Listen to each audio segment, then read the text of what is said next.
This is Monday Motorsport with Lester Forbes on Motorsport Radio.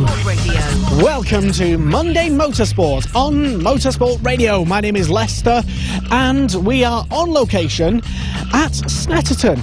We will be reviewing all of the highlights and the goings-on and the action and the drama that happened in both BRDC British Formula 3 and in the British GT Championship. I'm Lester. Dan Meyer is here and he will be talking through all that happened in the two one-hour races at Snetterton from the bank holiday weekend here in 2018.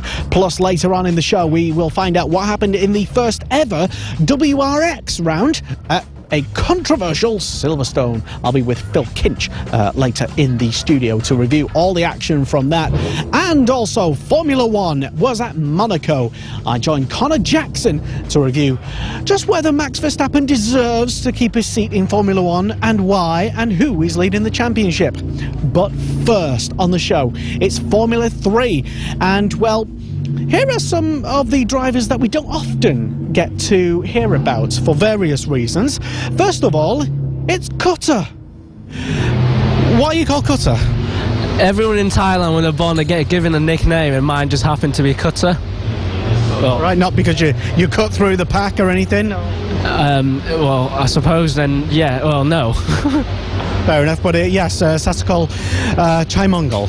Yes, excellent. I'm glad I got that pronunciation right. So, hello, and yes, so a lot of people, I suppose, wouldn't have known about your racing career so far. It's fair to say that not many people would have seen you race if they haven't been lucky enough to see you race.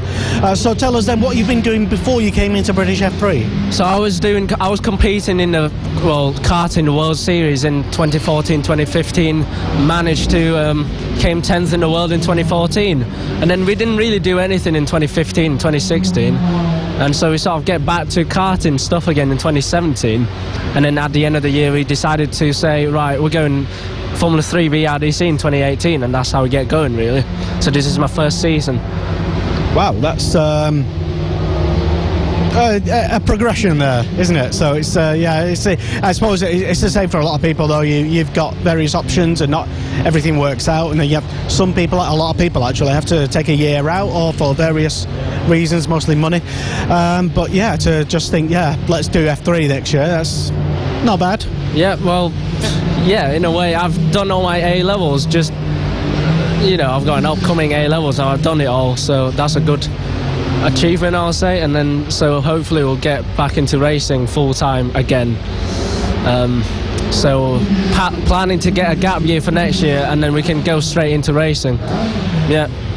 So did you really sort of focus on your education and put racing aside, or was that because I suppose we're used to seeing the opposite in this country, where people neglect their education for the sake of trying to be another Max Verstappen and hopefully get picked up directly from doing karting, and then they're going to be famous and yada yada. So many people do that. Yes, yeah, some people do that, but my parents are not very keen on me not to get any sort of education, so they'll say, right, if you want to go racing, you have to do some education as well as racing, and I've done that bit, so it's just me focusing on the race bit now. Set you up for a career after racing? Yeah, well, hopefully, yeah, if I can keep it going, yeah. Your ultimate goal, though, where is it? Where do you see yourself racing in, and what do you want to be doing, and how are you going to get there? Well, progression, I'll say. I mean, the testing this week we've done, it's been great. I mean, P6, P2, P1, so make sure we keep that going again for the quali, and then hopefully we can do that in the race as well. Do you think maybe your style, your style of driving, do you think you look up to any particular driver? Do you have anyone in mind, any inspirational figure? I do like the way that Kimi and, you know, Max Verstappen is aggressive in a way, and he just is. He's got a real character, and I'm not trying to copy off him. He just, you know, you see someone who's that successful and you're trying to combine it into being you. Yeah. Well, I guess we will see what the real Cutter is like, right up there at the front of the grid. Yes, well, Cutter, yeah. Exactly. Well, best of luck this weekend at Snetterton in round 3 and for the rest of the season. Yes, well, thank you. Explaining just exactly why he's called Cutter, his nickname, although I'm still not exactly clear on why he is called Cutter, but that's his nickname anyway. Sasakorn Chai-Mongol. Good luck to him in the 3 races here at Snetterton in the BRDC British Formula 3 Championship. And another driver that's often overlooked for various reasons, but maybe not for longer. Here is Arvin Ismaili. Not many people will know about your racing heritage and your history. Tell us then briefly, where have you come from, what have you been doing up until this point? Yeah, so I'm half Swedish, half Iranian. My family does not have any racing background whatsoever. I'm the first one in the family to take it on. But yeah, grew up in Singapore, started karting there very late, only did my first race in karting in 2013. And stepped up to Formula racing last year in Formula Masters Asia Series, and then decided that the BRDC F3 Championship would be a good next step. So yeah. Was that the Formula Masters in Asia, or yeah? So yeah, I mean to come over to the UK, and it seems a little random. Is perhaps what I'm saying is because you've got presumably loads of options to race elsewhere. Why here? Mainly because I decided I wanted to go to university as well. So I actually study politics and business management at Oxford Brookes, as well as racing. So I thought if I'm going to be studying in the UK, I might as well look at options to race here as well. But yeah, I had offers to race in Asia, obviously, and to race in Europe. But I thought that this was the most competitive championship that I could do for my level. So decided it would be a good option. That's good to know, I suppose. It's good to have a career to fall back on, maybe. But when maybe after you win a world championship, perhaps, who knows? But so I guess effectively from karting, from Formula Masters, what was that like? What is it like racing out on there in those cars? Tell us, what was it like? I mean, the step from karting to Formula cars is very big. You have to go on a lot of testing days. You have to really listen to the advice people give you all the time, especially in this championship. Obviously, I don't have the experience that a lot of the drivers here have, and the amount of testing days they do compared to me, because I'm limited with university and exams and things like this.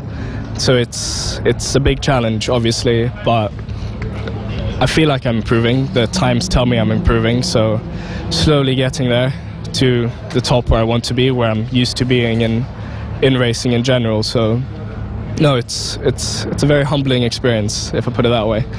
But yeah, it's best sport in the world. Can't complain really more than that.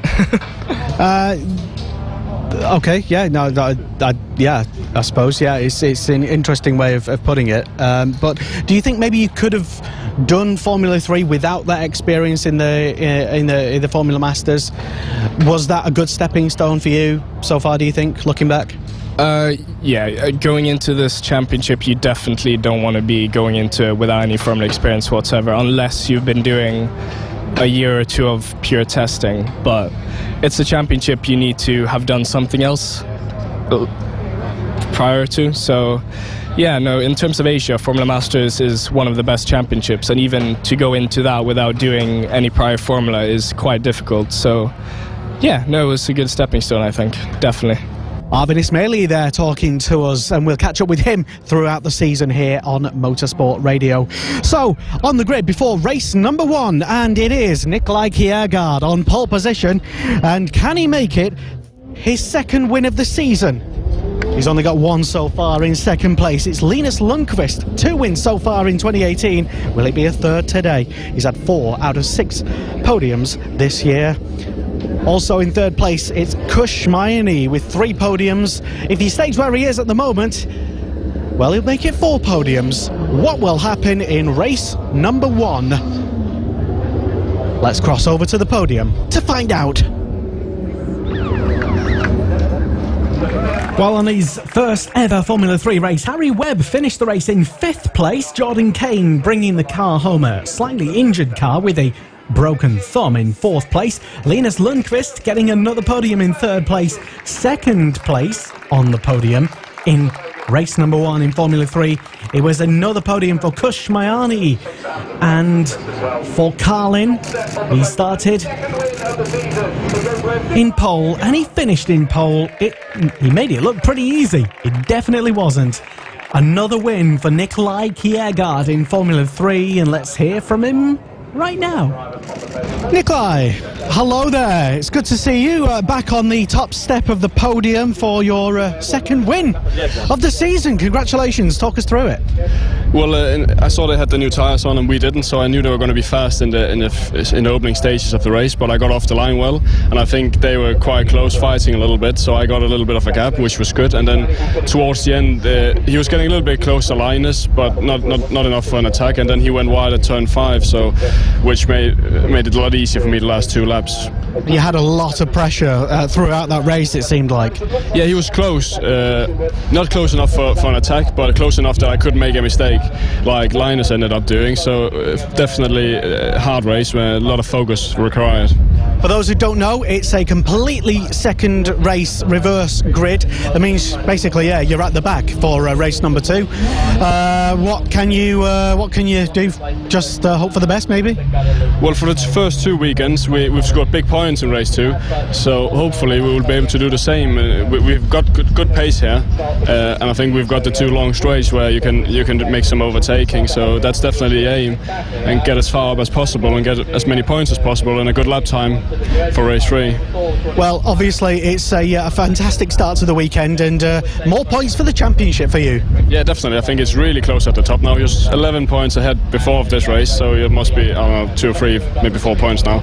So it's really close, yeah. So it's really important for tomorrow to see who will leave this weekend as championship leader. Well, if that is what happens, then yeah, mission accomplished. Race number 1, big tick. Well done. Yeah, thank you very much. So another podium, Linus. It's a fantastic. Well, it's a fantastic podium for you. Talk us through it. Yeah, was running second throughout most of the race, really, from the start, and then Nikolai was very strong in the beginning of the race. He pulled a bit of a gap, but then towards the end I felt like we could try to put some pressure on him, and I think we actually closed the gap, but obviously pushed a bit too hard and then lost the rear in turn 5, and then was on the grass, and Kush came by. So yeah, still a podium to our name, and I think we've got like 5 out of 7 podiums so far this season, so it still isn't too bad, but you always want to hunt for the win, and I gave it a go, but obviously did a small mistake.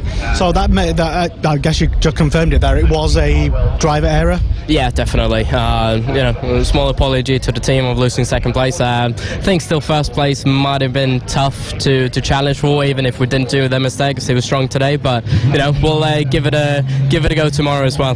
Race 2 ahead, and well, you're at the back along with your other podium fellows. What can you do? I suppose just hope that other people squabble and argue, but try. I suppose starting from the back, you just got to sort of grin and bear it, haven't you? Yeah, exactly. Snetterton isn't infamous for its overtaking opportunity, so it's going to be a struggle. I think just learning a bit from race 1 as well. It's very difficult to get close because you've got a lot of high and medium speed corners, but we're going to give it our best, and the opportunity is probably going to be in the start of the race. So yeah, try to optimize that opportunity. On a roll. Well done.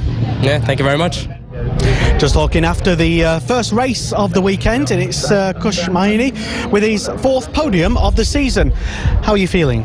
Good. Carlin was a bit too quick. I mean, Nikolai was a bit too quick. He was on old tires as well, and just couldn't stay with him. Obviously, I made a small mistake that caused me to go a bit behind Linus, and yeah, he made a mistake at the end that shows how much he was pushing, and P2, I'll take that today and try and build for tomorrow.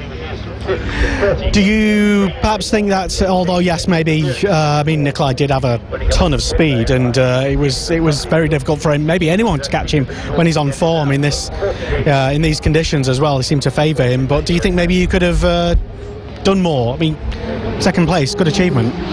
Yeah, I think second place was the max we could have done today. You know, some tracks he'll be fast, some tracks will be fast, and you know, it's just how it's gonna be. There's 3 really good drivers, 4, 5 as well, and it's gonna be close for the rest of the year, and I'm looking forward to it. What can you do in race number 2, reverse grid race? You're starting to almost at the back. Yeah, I'm looking forward to it. Yeah, honestly, it's gonna be a lot of fun. It's a tough track to follow, so I'm not expecting much, but you know, just trying to finish the race and get some points. That's it. And because, well, I mean, realistically, because you'd be starting at the back in the reverse grid race, you wouldn't be expected to do much, just the way the rules are. But would it be maybe a small victory if you could get past Nikolai in race 2 somehow? That's definitely what I'm looking to do. Yeah, I think that's my main. Race. You know, he's already starting behind me, so it's getting past Linus and then just always being a car ahead of them, and just finishing in front of them would be ideal. I'm just looking forward to it. Yeah. Got a decent haul of points, race 1, and it's only the start of the weekend. So yeah, congrats, well done. Thank you so much. Appreciate that. So there we have it, the podium 3 from race number 1 here at a boiling Snetterton circuit. Thunderstorms are forecast for the rest of the weekend. Will they emerge? Well, it's time to catch up with Dan Marr, find out where he is, what he's up to. He's got some GT cars. Dan. Thanks, Lester, and welcome to the grid for round 4 of the 2018 British GT Championship. This is the number 11 TF Sport Aston Martin V12 Vantage starting on pole position for both races. And before this session, we got up very quickly with Mark Farmer and Nicky Team. A circuit not always associated with the Aston Martin, but you've come on strong on the end of Saturday. Yeah, we were very strong here in testing a couple of weeks ago. When we arrived this morning, it was very, very different. We really struggled with setup. The car just wasn't nearly as sharp as it was, and Snetterton's renowned for being highly variable. But we made a couple of changes just before quali, and it worked. It was really good. So the car was on rails, so all we had to do was drive it. And yeah, obviously really, really chuffed with the result. And last year, the Generation AMR car last year took a great start in race 1 with the Aston Martin. So are you expecting you're going to do the same tomorrow, or is the field going to be just too tight to really realise? Well, I think you can see from the quali times that the field's really, really tight. So I don't think there are any givens. It's going to be a good scrap at the front, I think. Well, it's going to be a great battle, not only in race 1 but in race 2. Nicky Team, a great pole position, some great adventures you've had with this car over the last few weeks, and one of the strongest grids in British GT history. To be on top in the pro category is really something special around here. Yeah, of course, it's getting even more emotional now you talk about it that much. No, it's great being here. The sun is shining, second weekend in a row here in the UK, and the sun is shining. It's incredible. But yeah, great being back at Snetterton. It's 4 years since I've been here last time, but I'm so happy for the boys because Rockingham was so tough on us. So we definitely need to make up some points, and so far we always been in the top 2 the whole weekend, so I hope we'll stay there for tomorrow. And I'm just happy that the boys can work the afternoon with a big smile on their face, and looking forward for tomorrow. Nicky Team and Mark Farmer starting on pole position for not 1 but 2 races here at Snetterton this weekend. 2 one-hour races to enjoy, and well, we've had some very different racing so far. I think this is the only race meeting where it's been bright and sunny so far. Alton Park, a near complete washout, was a washout for race number 2. Rockingham also very, very damp, so good to see finally some lovely warm conditions here at Snetterton. They start on pole position ahead of the number 47 Aston Martin with Graham Davidson, who had a great race last time out. In 3rd and 4th, well, it's the number 33 Barwell Motorsport Lamborghini of Phil Keane and John Minshaw. They have won the last 3 out of 4 races here at Snetterton, so the Huracan, the mid-engine car, very, very well suited to the circuit. A car which isn't suited quite so well is the number 1 Bentley, the champion from last year, Rick Parfitt Jr. alongside Ryan Ratcliffe. They've had their ups and downs over the course of the first 2 rounds, and the Bentley not suited to the Snetterton circuit very, very well. We spoke to them a few times over the course of last year. This is one of their weaker circuits, although the next race meeting at Silverstone definitely will be a strong point. The number 24 Nissan here with Struan Moore, and a new driver for this weekend, Jordan Witt, of GT Cup champion from 2016, raced a Bentley in 2016 and in 2017 in International GT Open. Let's go and have a quick word with Struan if we can. Struan, we're all right for a quick chat? Hey, you right? So, starting quite close to the front of the grid here for race 1 in British GT, the Nissan seems to be quite comfortable around here this weekend. Yeah, it's good. Yeah, so far so good. We've just been making progress throughout the year. Obviously, we had quite a bit of time to catch up on with everyone else. And yeah, we've closed that gap down to about second half in qualifying, which in the grand scheme of things it might not look good on the outside, but internally it's good in this car. So yeah, Jordan's done a great job all weekend, so is all the mechanics. So yeah, we'll see how race 1 goes. So you started the season with Devon Modell, who's had to step back sadly due to business commitments. Jordan Witt in for this weekend at the very least. How is he suited to the car? Yeah, I mean, yeah, sad to see Devon go, obviously, but great to have Jordan in the car as well, because we are racing together in the Blancpain GT series, Endurance series, and I think it's just so beneficial for two drivers to be together throughout the year. And Jordan's just got better and better and better. So yeah, really, really impressed with him and happy to be teammates with him. Oh, well, excellent. Well, congratulations. Best of luck for races 1 and 2 here this weekend. So, Struan Moore there, having some good qualifying so far. Next to them on the next row of the grid, the 99 Aston Martin, the Beechstein car with Darren Turner and, of course, Andrew Howard. Very well suited. They always go well around the Snetterton circuit, which is fair to say suits Aston Martin very well. They have quite low tyre degradation, so it suits the circuit for them quite well. The Lamborghinis, the mid-engine cars, also having quite a good balance around here. 69 and 7 on the next row of the grid. 8th and 9th, which is, well, the number 7 to my right and just ahead of us, the number 75. They had some great battles out there, very, very close in the championship. It was the 116 though that starts at the back of the field in GT3, which leads the championship with 64.5 points due to the 2 and 3 hour races having 1.5 times points. So you can score half points in this championship. For second, it's 49 points for the number 33, which is starting at the top end of the grid, ahead of the number 99, which is third, 48.5 points, so only half a point between second and third in the championship so far. But the 33 had its fair share of trouble with an oil line, a bit of an oil line issue yesterday, a fire for that car. All out, all fine though. Also a problem for this car, the number 17, with gearbox issues over the course of qualifying yesterday. They weren't very happy, should have been a little further up. Someone who is very much further up is the number 42, which starts on pole position at the hands of Ben Tuck, who had this to say to us in qualifying yesterday. Ben Tuck, pole position for race 1 in GT4, and the BMW M4 GT4 was dominant out there, nearly half a second quicker than anything else. That must be a proud feeling. Yeah, that lap felt really good. I feel like we struggled a little bit in practice, but we knew where we were with the tyres, so we just worked what we could with the setup, and we knew that when we put new tyres on it would work, and luckily it did. So yeah, awesome lap, felt really, really good. I've not really much else to say, to be honest. It just felt really good out there. Well, that's good to hear. And the car, which is new to the UK and new to Century Motorsport, do you guys feel like you're really on top of it now and can compete up there with the likes of the McLaren and the Ginettas?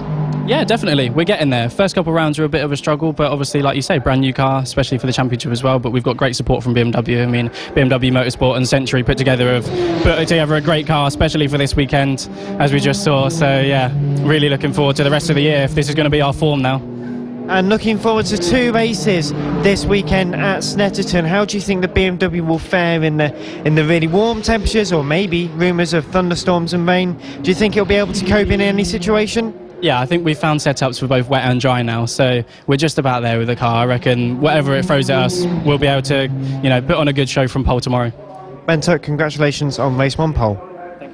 Ben Tuck there, enthusiastic in qualifying yesterday, almost half a second quicker than everyone else in GT4, which is a fantastic field. We've got the BMW on pole position ahead of a Ginetta, the Aston Martin, the number 62 Aston Martin, going very well indeed. So it's a very competitive circuit for the Aston Martins, quite quick. Matt Nicol-Jones scored pole position for race 2 in British GT in the number 55.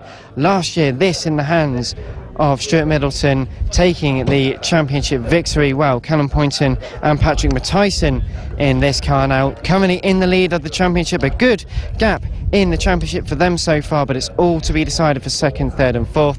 Very, very close up and down the field here at the first race of the weekend at Snetterton, round 4 of the British GT Championship. What's going to happen? It's a 33 car strong field. Let's find out who was on the podium, what the reaction was like and what happened in round 4 after this.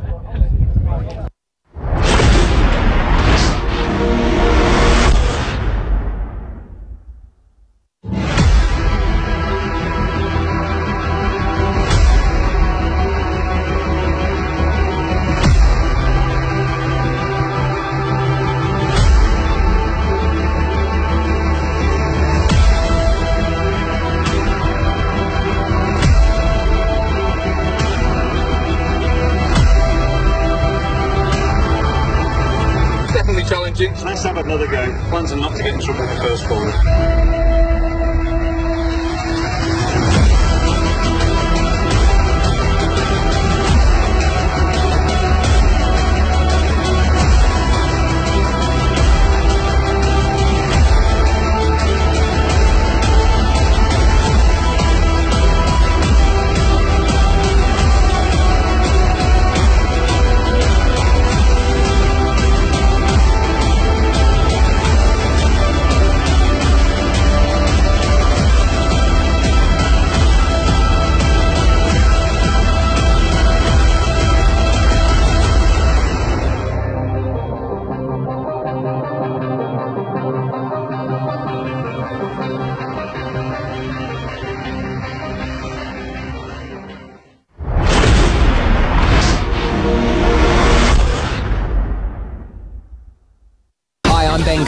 Hello, I'm Josh Elliott. Hi, I'm Jonathan Ray from the Kawasaki Racing Team. I'm Keith Farmer. This is Motorsport Radio. Hi, I'm Joan Zacco, Motorsport Radio.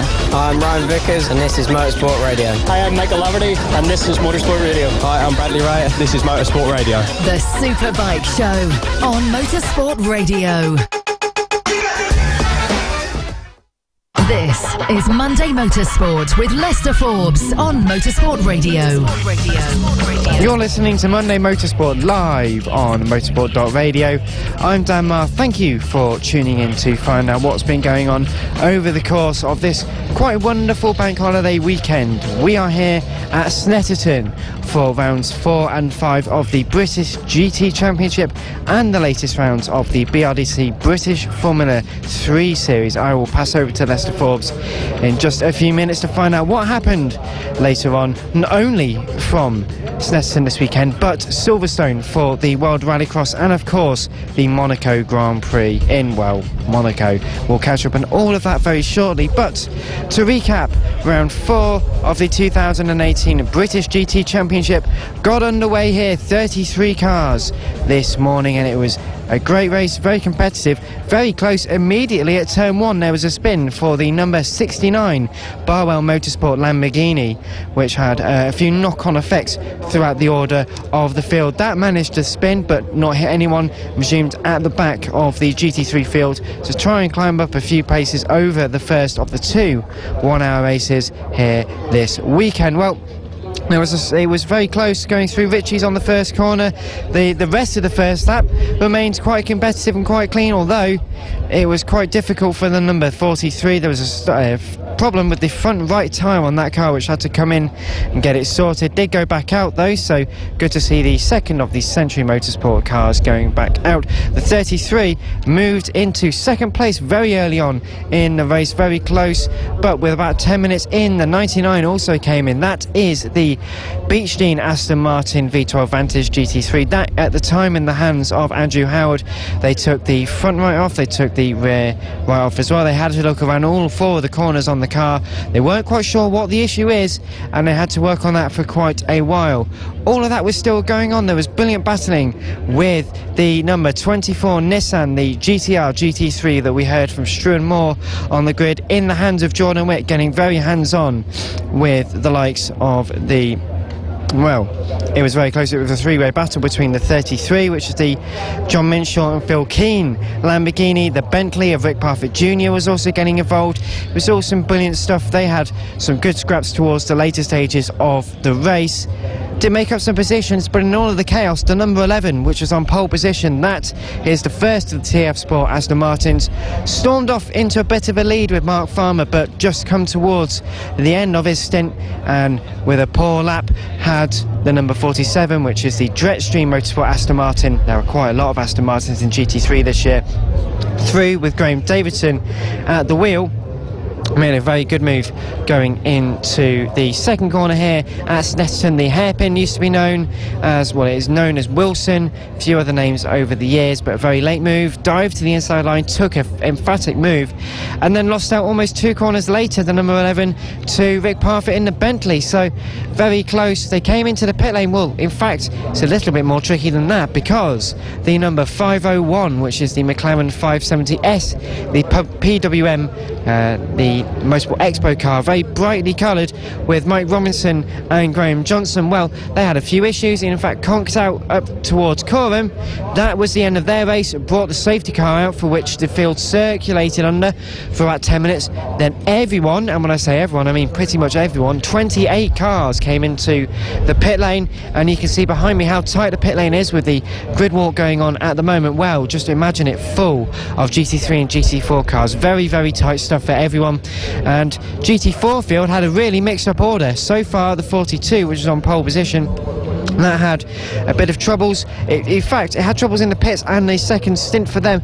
Ben Tuck absolutely stormed off into a lead early on in the race, come to the pit stops under the safety car, changed the driver, all got out fine, but there was a few in GT4 which had troubles with stop and go penalties. The number 44 Invictus Racing Jaguar, Matthew George, in the second stint was going brilliantly up in second place, almost took the lead, in fact was in the lead of the first race in GT4, but then a stop and go penalty for a short pit stop, which also then affected the number 53 and the number 54, so having a few knock-on effects all up and down the field. In all of that, that hit then meant the 56, which was Joe Osborne and David Patterson in the number 56 McLaren, to take the victory in GT4 ahead of the number 4 Tolman McLaren and the number 62 Aston Martin. The 62 starts on pole position for race number 2 here at Snetterton, but Joe Osborne in GT4, very proud. It was very difficult. Here's what he had to say after the race.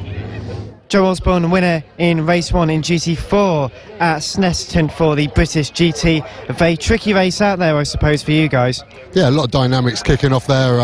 Always when the AM starts the race, it seems to be a little bit messier. You've got more AMs and pros mixed out there, but my AM David did a perfect job, handing me a car in a place where I thought we've got a podium on the cards here. And then the team kind of matched David's performance, and we left in an even stronger place than I imagined. And then it was down to me to go and find the win, really. So it was a good fun race. Pit stops, it got very chaotic with the safety car coming out for the 501. Sadly that broke down and everyone came in at once, 28 cars in the pit lane, a very tight pit lane at Snetterton. How did you guys manage to get through all that? Yeah, it was difficult. We're right kind of in the middle, so we have to find our own space. We're the last car in as well, so there was a mechanic on a Mercedes GT3 that had to help out the way to make sure we got in, but it's elbows out and making sure that you can get your car in and out as quickly as possible. And then with the penalties for the quite a few of the GT4 front runners, eliminating a lot of different podium places, you guys just kept your heads up there and got the win. Yeah, exactly. We were clean into the race and clean through the race, and that's really why we've won today, just being the cleanest out of all the other GT4s. Race 2, obviously we've got the penalty now to contend with, so we'll be like those boys, and we'll just have to see where we end up in the food chain, really. Oh, good luck, best of luck. Perfect, thank you. Joe Osborne there, just letting us know his thoughts on how race number 2 went for him in GT4, but he wasn't the only one. We found Michael O'Brien and Charlie Flagg, second place. Very hard work, but paid off for second place for them. It was chaos in the pit lane, but somehow, despite all of the stop-and-go penalties for what seemed like half the GT4 field, you guys got a good result out of that. Yeah, we did. It was the start went well for us, and we moved up into the fight for second. We sort of thought when the safety car came out it might be race over because of all the Pro-Am pairings with the shorter pit stop times, but we had a good stop, came out still in the mix. Charlie did a fantastic stint and another solid podium and points, so brilliant. Great start from you. Very difficult in that second stint. I suppose you didn't know who you were battling with at times. No, when we came out the pit lane, I first want to just say to the boys that did such a good job in the pit stop, it was, like you said, carnage at the start. So for them to get us out was, yeah, absolutely sublime. So I can't thank them enough. But when we got out, I sort of was just driving on how I felt, and I was just pushing hard and making sure that I'd keep the gap to any car. Like you said, I wasn't 100% sure what I was doing with the other cars and the gaps, but yeah, no, it was mega, and kept the Aston behind. It was probably one that felt like the longest stint of my life, especially at the end when our tyres went off, but the boys did a mega job, Mikey did a mega job. It was yeah, pretty much a spot-on race, yeah, flawless. Well, congratulations, best of luck for race 2. Cheers, thank you. Cheers, guys. Michael O'Brien and Charlie Fagg, second place in GT4, very close between many of the drivers out there in very tricky conditions, very, very warm, very sunny, quite humid at the moment. This is before race number 2, which we'll catch up on in just a little while here on Monday Motorsport, but that was GT4. In GT3, everyone came out of the pits. It was still quite jumbled, some fantastic battles, but in the end, Nicky team cleared off and the number 11 took a solid victory ahead of the 47, the Jetstream Aston Martin. A great result with Maxime Martin in the second part of the field, so a great second place. They're going to be challenging in second place in the second race, and also for the race win, we expect also the 33 Barwell Lamborghini. Phil Keane bringing it home in third place in a car which has now won 3 of the last 5 races here at Snetterton. Will the Lamborghini be on top in race 2? Will it be another Aston Martin? Well, Nicky team and Mark Farmer very proud to win, but they want 2 out of 2. Mark, you had a fantastic battle with Graham Davidson in the latter stages of your stint. That must have been really tricky and close racing out there. Yeah, well, I kind of had it all under control until I lost a bit of concentration towards the end, made a mistake, and that was it. They were on me. And, you know, I lost momentum when Graham went past, and then I lost a bit, which enabled Rick to get past, and that was it, really. You know, nice and controlled, and then suddenly you lose 2 places just from a lapse of concentration. It kind of shows you how tight it is with these guys. And the podium, it was very difficult to try and get into the pit lane. Almost everyone came in when the safety car was out on circuit for Bokenland McLaren in GT4, so I suppose being near the head of the grid, or near the head of the grid going in, is quite useful. Yeah, big advantage, and driver change was we were rapid. We'd been practicing all morning, and it obviously paid off because we were super quick. I think the other guys must have made some mistakes because they were quite a lot slower than we were. So yeah, it was great because we jumped them both and got out in front, and then it was easy for Nicky from then, wasn't it, Nicky? Yeah, it was nice cruise like Danish motorway with all the traffic, but it's just in a fun way. But again, giving the credit to the boys because we came in third, and I thought, okay, Mark is going to give me a hard time, but then the boys put it out there, and we came out number 1 out of pit lane. So from there on was like just controlling it, taking care of the car, and especially the tires is a big thing here on this track. And yeah, just enjoying yourself out there with the other cars. And starting on pole for race 2, what are your expectations? Are you going to blast away again? If we want to win, we have to, because we got this pit stop penalty now that we have to deal with. So I try and give it as much as I can now to make the gap as small as possible when Mark jumps in, and then he can do the rest. Mark Farmer and Nicky team, they start on pole position for race 2 at Snetterton in British GT round 5 of the championship. Will they be able to do it? Will it be a completely different podium? We never know quite what to expect at British GT. What do you think? Let us know in the comments below. Please do tell us what you're thinking ahead of race number 2. Well, that was just a bit of a summary of race 1 here for the British GT Championship, but for now, back over to the studio with Lester Forbes and Phil Kinch. It's time for a bit of World Rallycross for the first time at Silverstone. This is Nick Hamilton, and this is Motorsport Radio.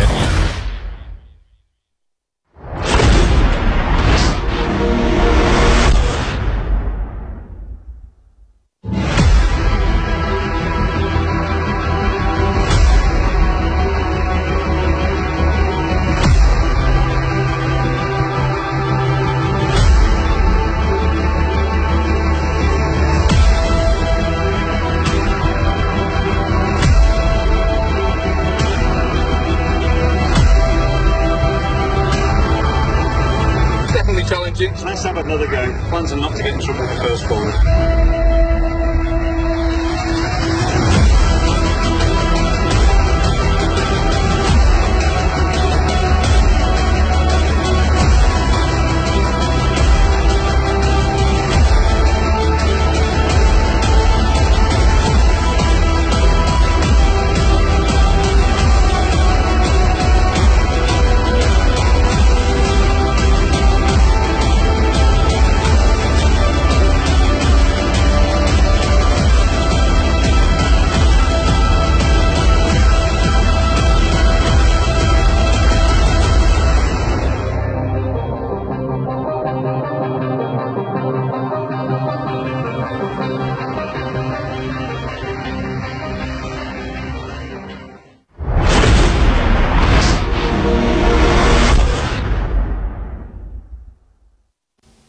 Following on from the weekend's first ever WRX round at Silverstone, here on Motorsport Radio to review all things World Rallycross. Please welcome our World Rallycross expert and expert for the checkered flag as well. It's Phil Kinch. Hello, good afternoon, Phil.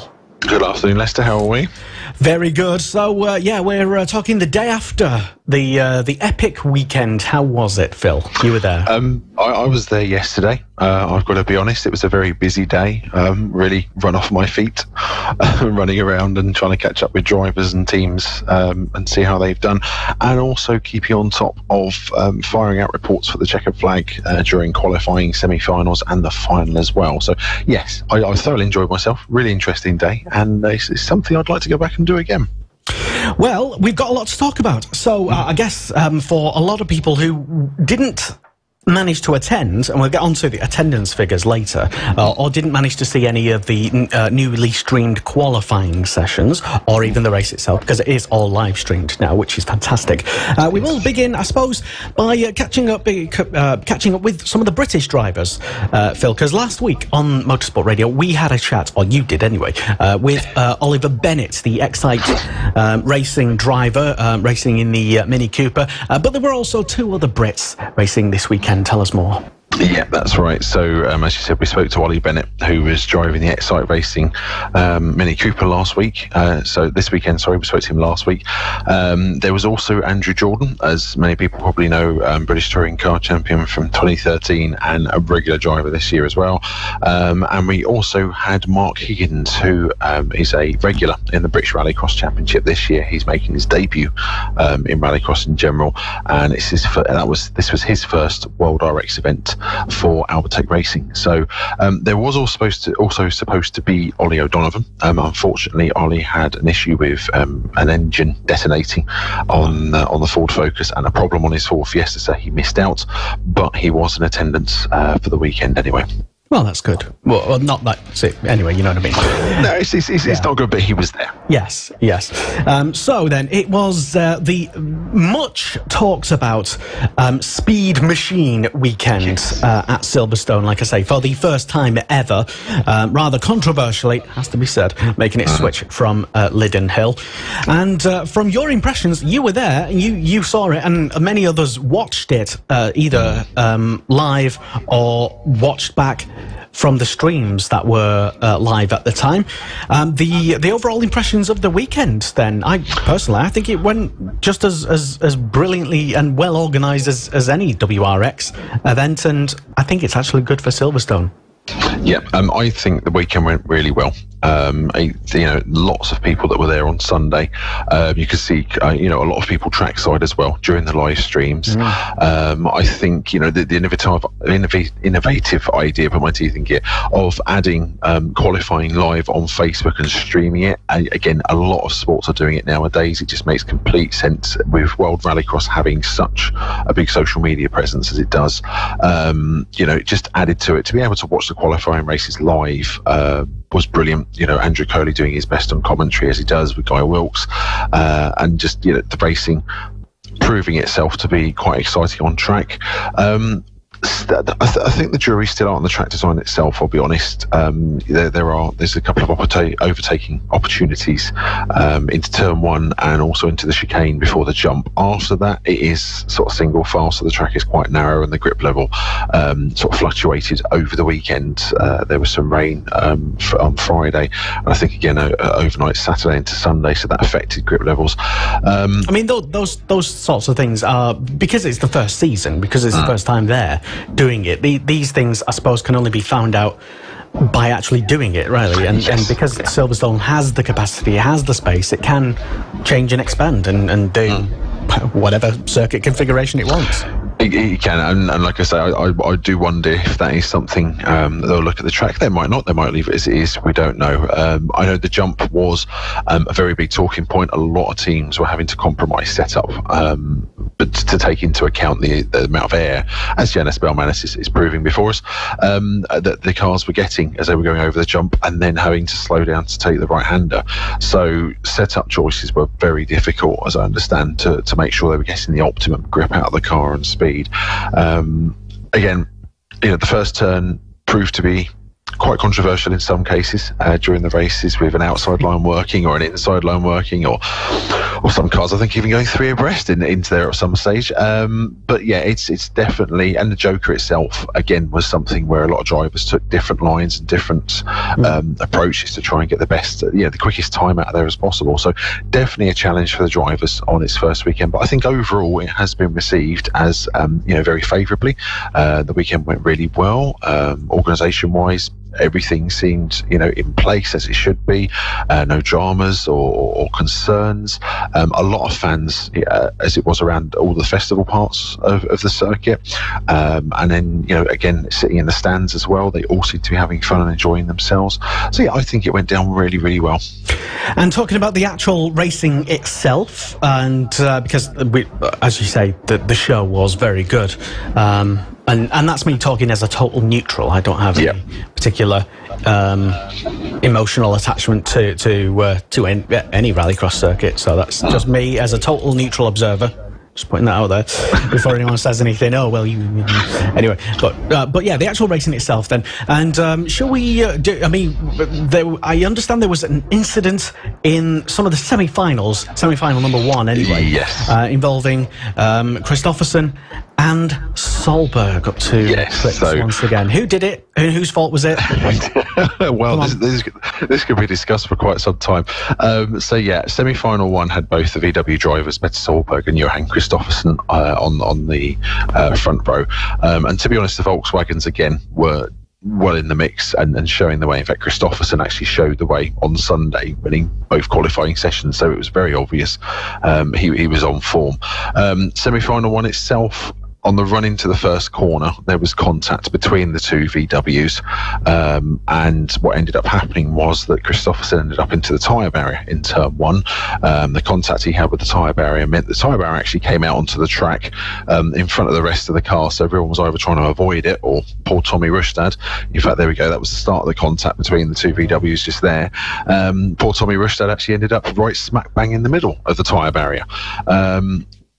They had to stop the race, had to red flag the race, because to be honest, from a safety aspect, you need those tyres there to stop the guys cutting corners and trying to take wonderful lines that just aren't safe. So after they red flagged it, they got the tyre barrier back in place. They got Solberg's car taped up with, I'll be honest, a ton of blue and black gaffer tape. It was brilliant to see proper motor racing fix it in action. And when they restarted the race for semi-final 1, again, Kristoffersson was off and away. They got a really good start. Solberg didn't seem to be able to sort of keep up with him, and after a couple of laps, he retired the car. So, whatever issues had come out of the contact from that, that they had between the two of them, basically ended Petter's day. But he had been in the mix. He'd been top qualifier on Saturday after the first 2 sessions. So again, he was looking good on form to take his second British World Rallycross win in the UK on the bounce. So again, but overall a very competitive weekend from all the drivers. You had 23 drivers out of a possible 25 that taking part who had to drop out. So, and it was very, very difficult to choose a winner between the top guys. So a lot of drivers had very good performances that you wouldn't normally expect, and in general, like I say, the racing strategy included, very strategy-based racing. Once you got past the first few corners in the jump, it was very good to see how hard they were all working. Well, that is good to know that there was lots of competitive spirit as well. But one of the names on the entry list that I saw at the weekend, surprisingly, because I didn't even know that Rallycross was. He was even considering it. Bit of a motorsport, well, maybe the definition of a motorsport journeyman, more so than someone like Fernando Alonso, who I think will do really well in WRX. Oh, he'll be fine, yeah. When he has a go, he'll be all over it. But also, I think Formula 1 driver, Formula E driver, World Rally driver as well. I think he's done... World Touring Car driver as well. Yes, I think... Throw that one in there. He's almost literally done everything, almost, apart from British GT yet. It is, we're talking about the Chinese driver Ma Qinghua. Yeah. So he was supposed to be in the first two events actually of the year. In the second team-starred Ford Fiesta alongside Yanis Balmanis. It's not unfortunately happened till now, but it's his first time having a go at Rallycross. He did some testing during the off-season with the team as well at Loiac, I believe, and was really encouraged by the cars and the format of the racing as well. The team were very happy with what they saw in testing. So he's not a full season entry. He is basically an on-spot entry to that's going to be popping into various different rounds, and we'll be finding out during the year which rounds he's entered in. Balmanis is a full season single car entry for the team. He's had to learn basically, and it's on the spot learning at the circuit he's done. And as I understand it, I'm looking at the timesheets now, and unfortunately, yes, he is bottom. I was going to ask if he, but yeah. There was a couple of times he jump starts and a jump starts in World Rallycross. If you jump start once, you get a second joker lap, which is a penalty. Unfortunately, he had two jump starts in the same qualifying race, so you get disqualified after that. So it's been a learning experience for him. But once whilst he was on track, he kept the racing clean. He did his best to make sure he was keeping up with the rest and learning all the way along. So I dare say the more seat time he gets in the Starred Fiesta, which is a really good car, the better he's going to get as he goes along. Well, it'll be interesting to see if, like you say, he does appear in any future rounds. That was a complete shock to me because let's just see where he turns up anyway. In motorsport in general, because he could do anything, anywhere, at any time. Old Ma. So. For you then, Phil. Talking about the actual final, then. Just give us an overview of what happened and the overall results. Yeah, so the actual final itself was quite an exciting affair, to be honest. The first three rounds of World Rallycross have so far been very exciting once we got to the supercar final, and this one wasn't any different, to be honest. You had Kristoffersson in the lone Volkswagen entry. You had the two AKS Audi Sports S1s of Andreas Backerud and Matthias Ekström. You had Sebastian Loeb and Kevin Hansen in the final. It's not often Kevin gets in there, but when he does, he really does go well. Unfortunately, his brother Timmy had an issue during the semi-finals, which saw him out of the actual final itself. And you also had Nicholas Gronholm. Now, he's one of my standout drivers, to be honest, because this is the second time this year out of 4 events he's reached the final in a car that's brand new to him, which is in development. So a really impressive performance from the Finnish driver. The final itself, Kristoffersson was being hunted, I think it's safe to say, in the first few laps by the two Audis. Backerud pushing him really hard, Ekström chasing him as well, and ideally placed if anything went wrong between the front two, he'd be able to step up and take over. Loeb unfortunately bogged on the start line, and that meant that he had to fight back from the beginning. However, I will give him his due. He was in full charge mode. The Frenchman really pushed in the Peugeot, absolutely hell for leather, and he made his way up through the field along, including an aggressive joker strategy at the same time. once everything played out from Jokers during the race, Kristoffersson was in the lead. He wasn't really headed, and to be honest, if Johan gets a clear track in front of him, he is virtually unbeatable. And he proved this once again. He took his 3rd win out of 4 events this year. Bakkerud took 2nd place from it, behind him, and Loeb actually made it all the way up to 3rd. I think the highlight of the race, as far as he will be concerned, was the drag race when Matthias Ekström took his Joker lap, and Loeb was coming through the standard lap, and the two of them were absolutely head to head as they came into turn 1. A very clean move from Sebastian, I'll be honest. Going into the turn 1 hairpin, he passed Ekström very cleanly, and that basically sealed his 3rd place for him. So Ekström came home 4th. Gronholm came home 5th in a very quiet race, and as I understand it, looks like Kevin Hansen had a few issues. He came home 6th in the final, slightly far behind. So it was a very exciting race, some close racing. Like I say, that whilst the track hasn't lent itself to having a lot of overtaking happening after the sort of first half the circuit's done, it was really great to see the cars pushing and using Joker strategy to try and pass each other. So, standout performances from the weekend then, overall. Who caught your eye then, Phil, and who outperformed themselves, their machines, and who did exceptionally well? Okay, so I've already mentioned Niklas Gronholm. Again, standout for me because... was he the number one who you'd pick? He is. He's in the GRX Tenneco team, so his father's team, Marcus Gronholm, who rally fans may well have heard of. So yeah, they've got ex-WRC Hyundais this year that they've developed for Rallycross, and they're doing really well. They seem to be fighting for sort of 4th position behind the 3 Works teams, along with the GC competition team with the Renault Megans. I say Gronholm's been up there. He's been inside the top 7 or 8 through all the qualifying sessions and made it to the final.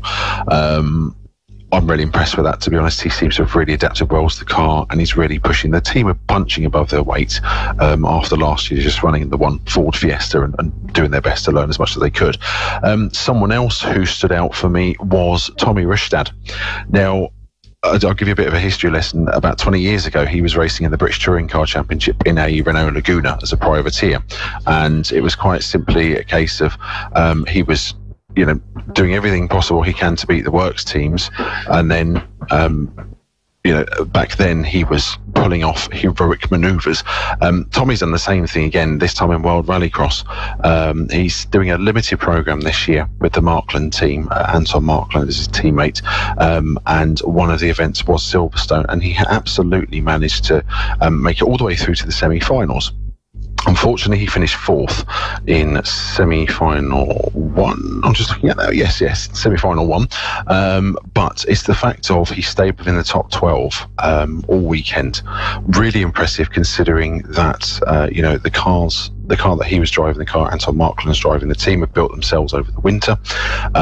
They developed them themselves, and they haven't got the budget of the big manufacturers teams or the privateers that normally take place in the World Championship either. So definitely Tommy Rustad, I'm going to give a shout out to.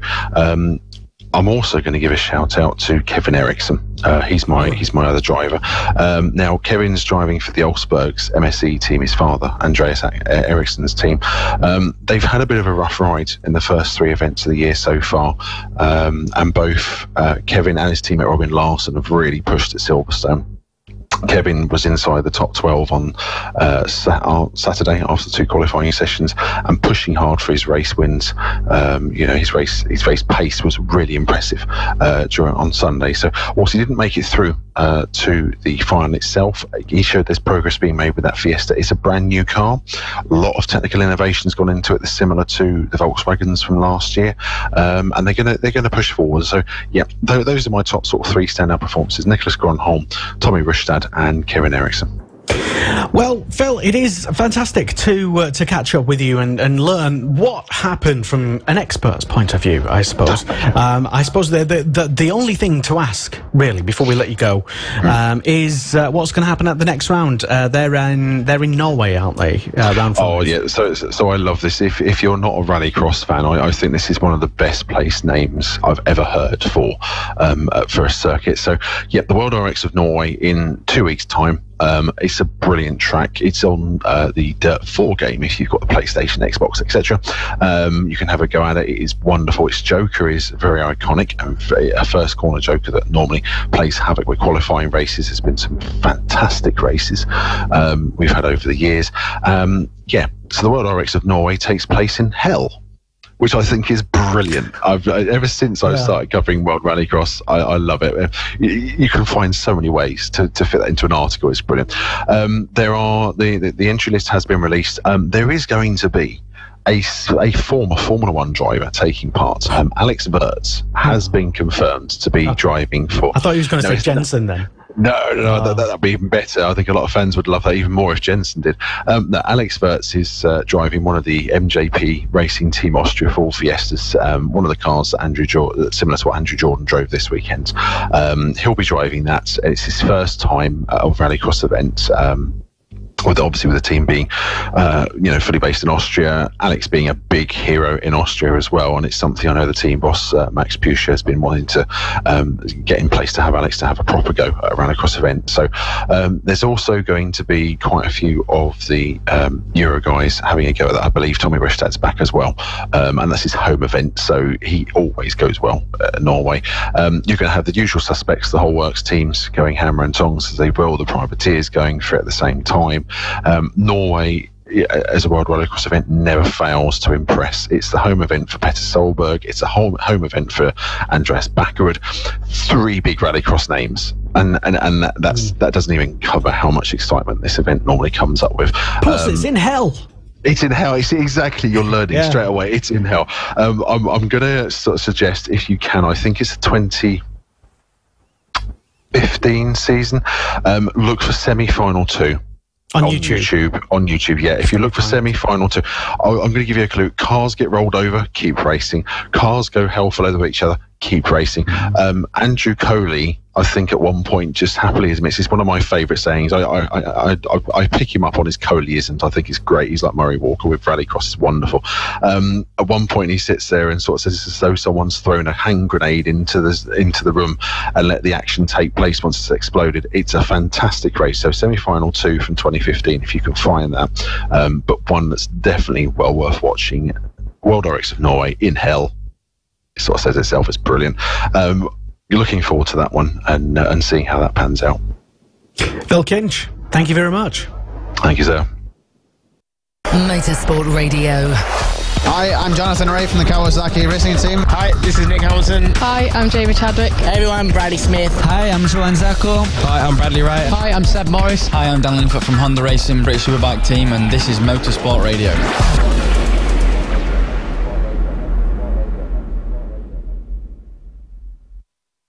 This is Monday Motorsport with Lester Forbes on Motorsport Radio. This is Monday Motorsport on Motorsport Radio. My name is Lester. Thank you very much for tuning in. Well, still to come on the programme, we talk about what happened in the second race in British GT and Formula 1 talk coming up. And there was lots of action and drama. Well, there was some action and some drama. And we'll tell you what happened if you didn't know.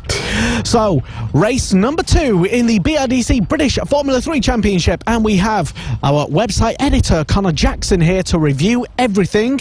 Connor, well, this is the reverse grid race for people who don't know the new rules this year, and the entire grid from race 1 gets entirely reversed.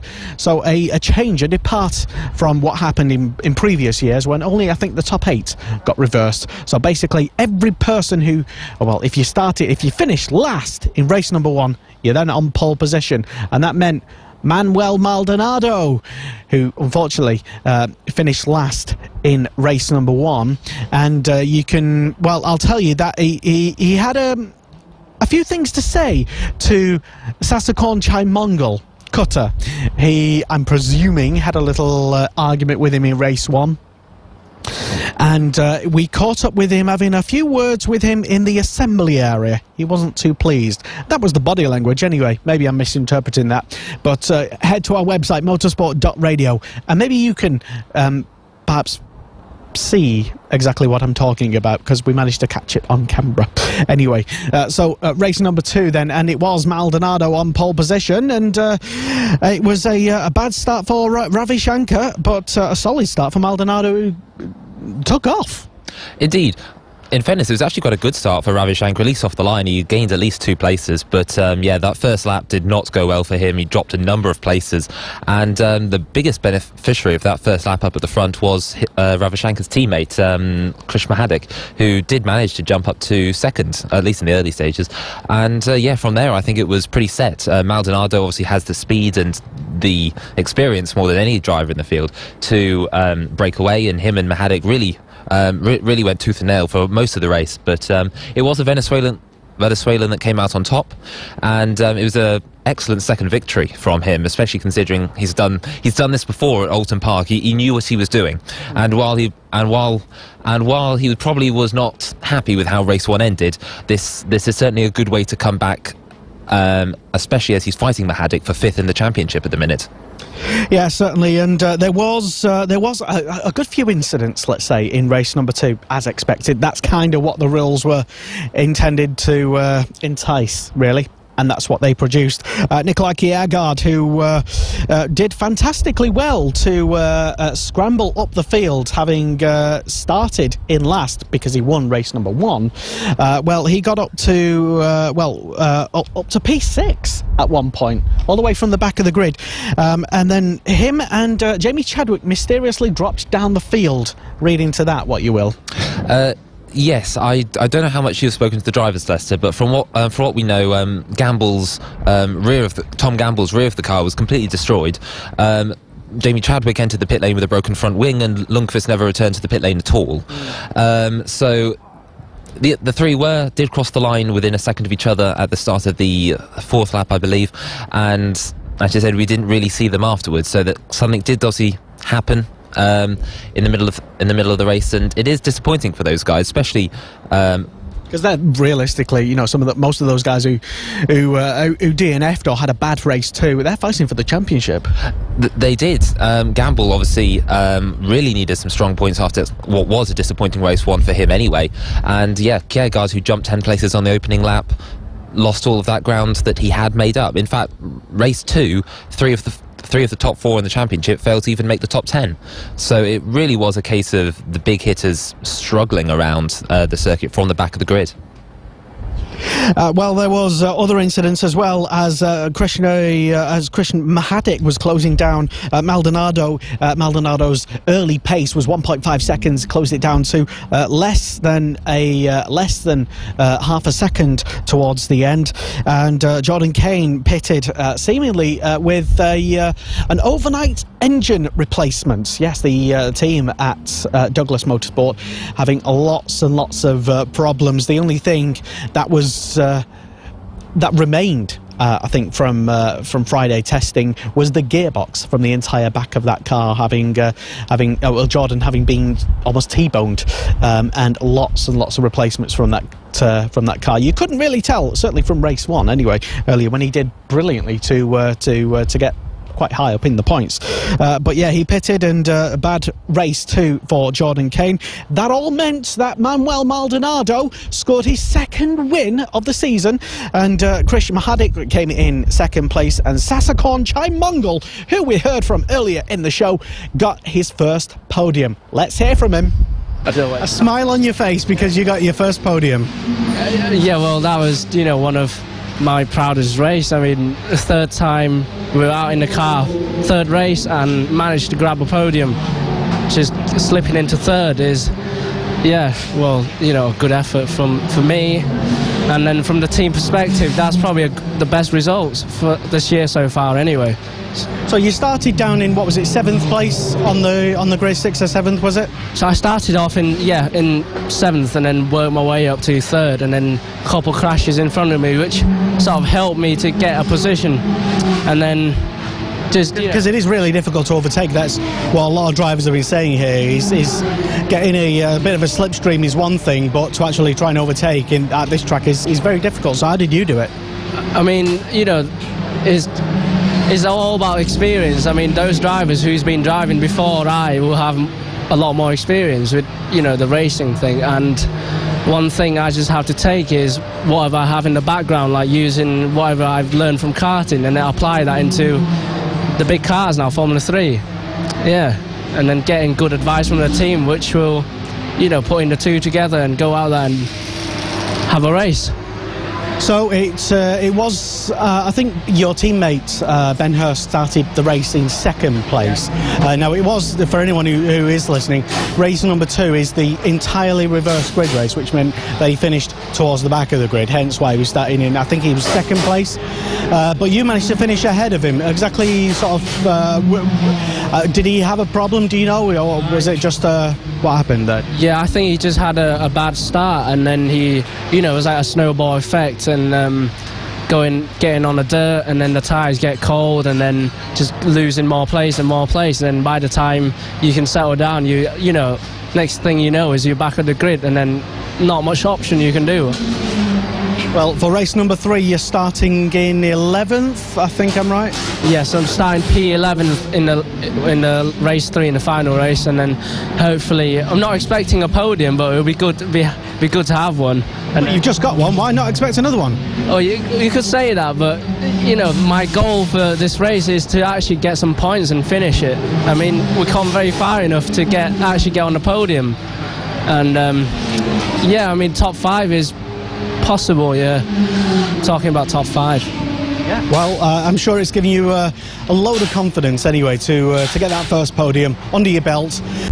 Cutter, Sasakon Chai Mongol, and if you're wondering why he's called Cutter, head back earlier in the show and he reveals all. To be honest, I'm still not quite sure. And neither is he, to be honest, but that's what he's called. And yes, he does have a bit of a Yorkshire accent. Who'd have thought? Krish Mahadik finished the race in second place. Let's hear what he had to say. So, yeah, talk us through then, from your point of view then, what happened, and yeah, were you happy to take second place? It was a good race overall, because we started in 8th and managed to finish in 2nd, so that part wasn't obviously bad, and it was very good racing as well. I really enjoyed that race. Especially first lap was very intense between a lot of the guys who started in front of me. And yeah, I think I was quicker than the person who finished in first, but particularly around this track, it was quite hard to follow. So I didn't really have an overtaking opportunity towards the end of the race, but it could have been better, but that's what we know what we need to work on now, so. Yeah, I mean, Manuel did have, I think, almost a 1.5 second advantage when you got into second place, and then you started, I think, closing the gaps, and then as you say, it was a little bit difficult at this circuit to, once you catch someone, to do anything about it. Yeah, exactly as I said, because there are a lot of fast corners here, and it just gets harder to follow under those corners, but I think he did a good job as well, because he kept it very clean. He did not really make any mistakes, which is why he managed to win the race, to be honest. But yeah, I tried my best to follow him and to try and make a move, but I never got there. But we just keep pushing forwards from here, and hopefully it gets better. Is the package that you've got with the car, and especially around Snetterton as well, and your confidence this weekend, is it perhaps good enough for another podium in race number 3? Well, to be honest, I have been struggling all weekend here at Snetterton, and we were quite surprised by that. But there are a few issues that we are trying to sort out, and it has definitely by far got better since yesterday, and hopefully for race 3 it should be getting better. I'm not sure where I'm starting, but it's somewhere mid-pack of the grid, and to fight for a podium it's going to be hard, but I'm going to give my best and see where it takes me. Manuel Maldonado done it once again, and wow, it's you did do it in race 2, and you did have a slightly disappointing race 1, but still you kept the rest of the pack behind you.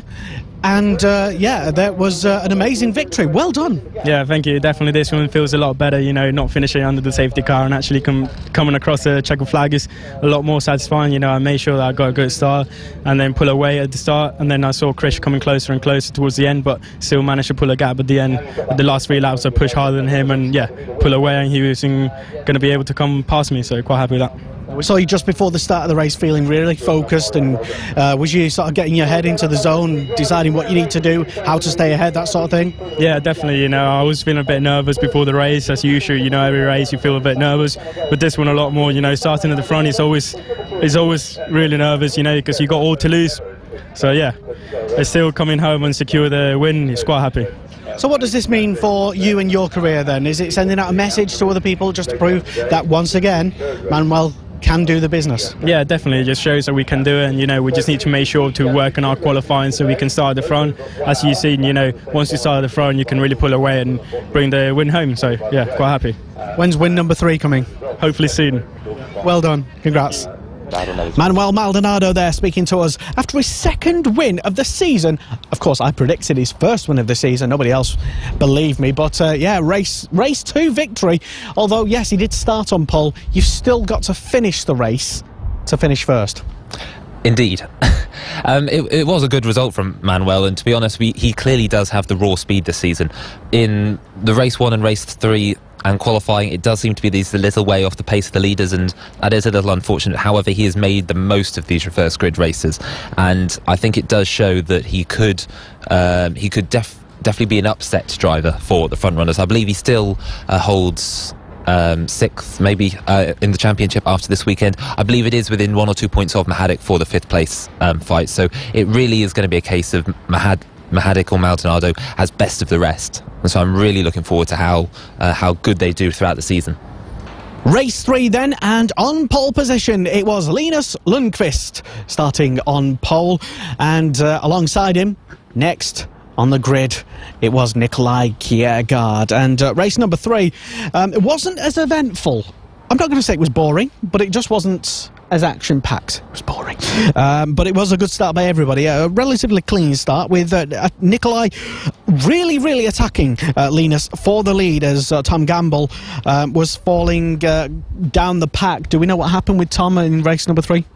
I'm still not entirely sure. I haven't had a chance to speak with Tom. However, after the weekend he's had so far, I wouldn't be surprised if it's continued car problems that has just held him back. Hopefully he can hit back next weekend, but he'll be very disappointed to leave this weekend with miniature points.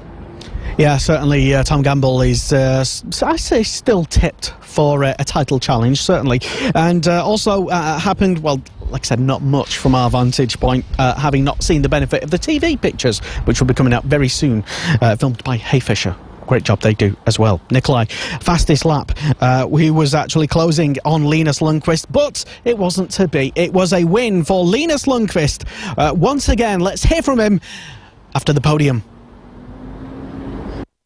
Linus on the podium once again, exactly where you wanted to be, and yeah, you had a real fight in your hands to stay in P1. Well done. Yeah, thank you very much. Like you say, it was definitely a tough one, but yeah, very happy to be here, standing at the top of the podium. You know, it's been a very good weekend overall for us, with a podium in the first race, 4th place in the second race, and now finished it off with a win. A bit like Rockingham, but you know, very happy for the result and for the team to be able to produce this one for them. It was a tough one, you know. Throughout the weekend, I felt like we had the potential, but we had to work hard for it. So it's definitely been a team effort, this one. What are you doing between now and Silverstone to prepare for more wins? Digesting this win to begin with. I'm just going home to Sweden for a few weeks to keep my supporters back home happy, to keep them up to date, and then I'll head back here and start preparing for Silverstone, and you know, looking through data and video and start to bring that in along as well. Is it a strong circuit for you, Silverstone? We've done one test there so far, and it wasn't a bad one, I'll tell you that much. So yeah, it's a very, you know, probably one of my favourite circuits in the UK. So from that perspective, it's hopefully it's going to be a good one. Watch out, everybody else, I'd say. Linus, well done, congrats once again. Yeah, cheers. Linus Lundqvist, P1, exactly where he wanted to be, and he'll be very pleased to hold off Nikolai Kiergaard, who crossed the line in second place in the race, less than 0.4 of a second behind him. And let's find out from his point of view what happened in race 3. Well, your face is full of champagne, and that probably only means one thing. Podium, again, well done. Thank you very much. Yeah, it was good after that race 2 disaster we had. Obviously, starting P2 and around here, it was always going to be difficult to overtake. I had my best go, but obviously it wasn't enough. But yeah, looking forward to Silverstone now. Yeah, you were certainly pushing very hard and setting, I think you might have got the fastest lap as well. I'm not sure. At one point you certainly did anyway. But yeah, there was a lot of, like you say, pushing very, very hard. But Linus, wow. Yeah, he just kept his head cool and didn't make it. He made a few mistakes, but not ones that were big enough that I could take advantage of them. So I got close many times, but just couldn't get past. So what can you do at Silverstone next round? Hopefully we can get some wins. Obviously, we want to fight for the championship, and Linus seems to be winning all the time. Me or him or Maney. So I think if you want to win the championship, you've got to be winning, because otherwise the other guys you're fighting for in the championship are winning. So that's definitely the goal. I think for the other drivers as well in this championship, it is just looking like it is perhaps 2 or 3 contenders at the top of the podium, quite a lot. But yeah, I suppose when you run, like for example, if you're picking up second and third, you can still take away the fact that you're on the podium, and there's still a lot of other people who wanted to be where you were. Yeah, of course. It's difficult to think that way, though. When you finish in second, you'd rather be on the top step of the podium, especially when I was that close. But yeah, in the end of the day, I'm obviously happy, and once again, Carlin had a great car this weekend to make it possible that I could get a win, a second place, and what it could have been in race 2 if I hadn't gone out early. So yeah, I'm happy with the weekend overall, even though we had a bit of bad luck in race 2. P2 in race number 3, Nikolai Kiergaard, and yeah, he seemed, he always seems a little optimistic, Nikolai, even though he's not quite where he wanted to be, and he was really, really pushing, but it was Linus's day. And also, one man who featured on the podium again, Kush Mayani. Let's hear from him. He's finished race number 3 in P3. Kush, another podium, congratulations. Yeah, I guess it was a tough weekend with the race 2 where we lost a lot of points, but I think 2 podiums again is definitely positive. 5th podium of the year out of 9 races, which is not bad. I think all we can do is just take this, take this positive run to Silverstone. Landon went really well at Silverstone last year, so car's looking good. And yeah, I think the championship can change around easily. Wrong way to go, and I'm just going to keep trying to get the best I can out of the car. Kush Mayani, slightly, I'd say, disappointed to not be on the top step. Understandable, because he is fighting for the championship. He's right there in the mix. But still, race number 3 then, Connor, and well, how do we see that? Well, it's the same race 3 podium as last time out at Rockingham. It's interesting because it's clearly the top 3 in the championship that are breaking away. Obviously, Tom Gamble would have been there, but he's had problems today, and we'll see what happens with him. But those 3, I think, are really making themselves out to be genuine title contenders. And Lundqvist clearly didn't have the raw pace of Kiergaard overall, and that was surprising. Kiergaard made a number of attempts to make past in the lead, but being Snetterton, it was obviously very, very difficult to overtake.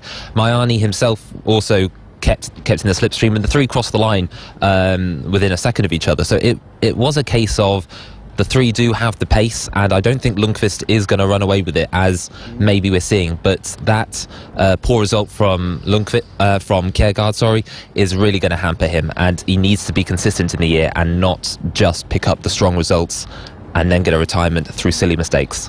Tough words there for Nikolai by Connor Jackson.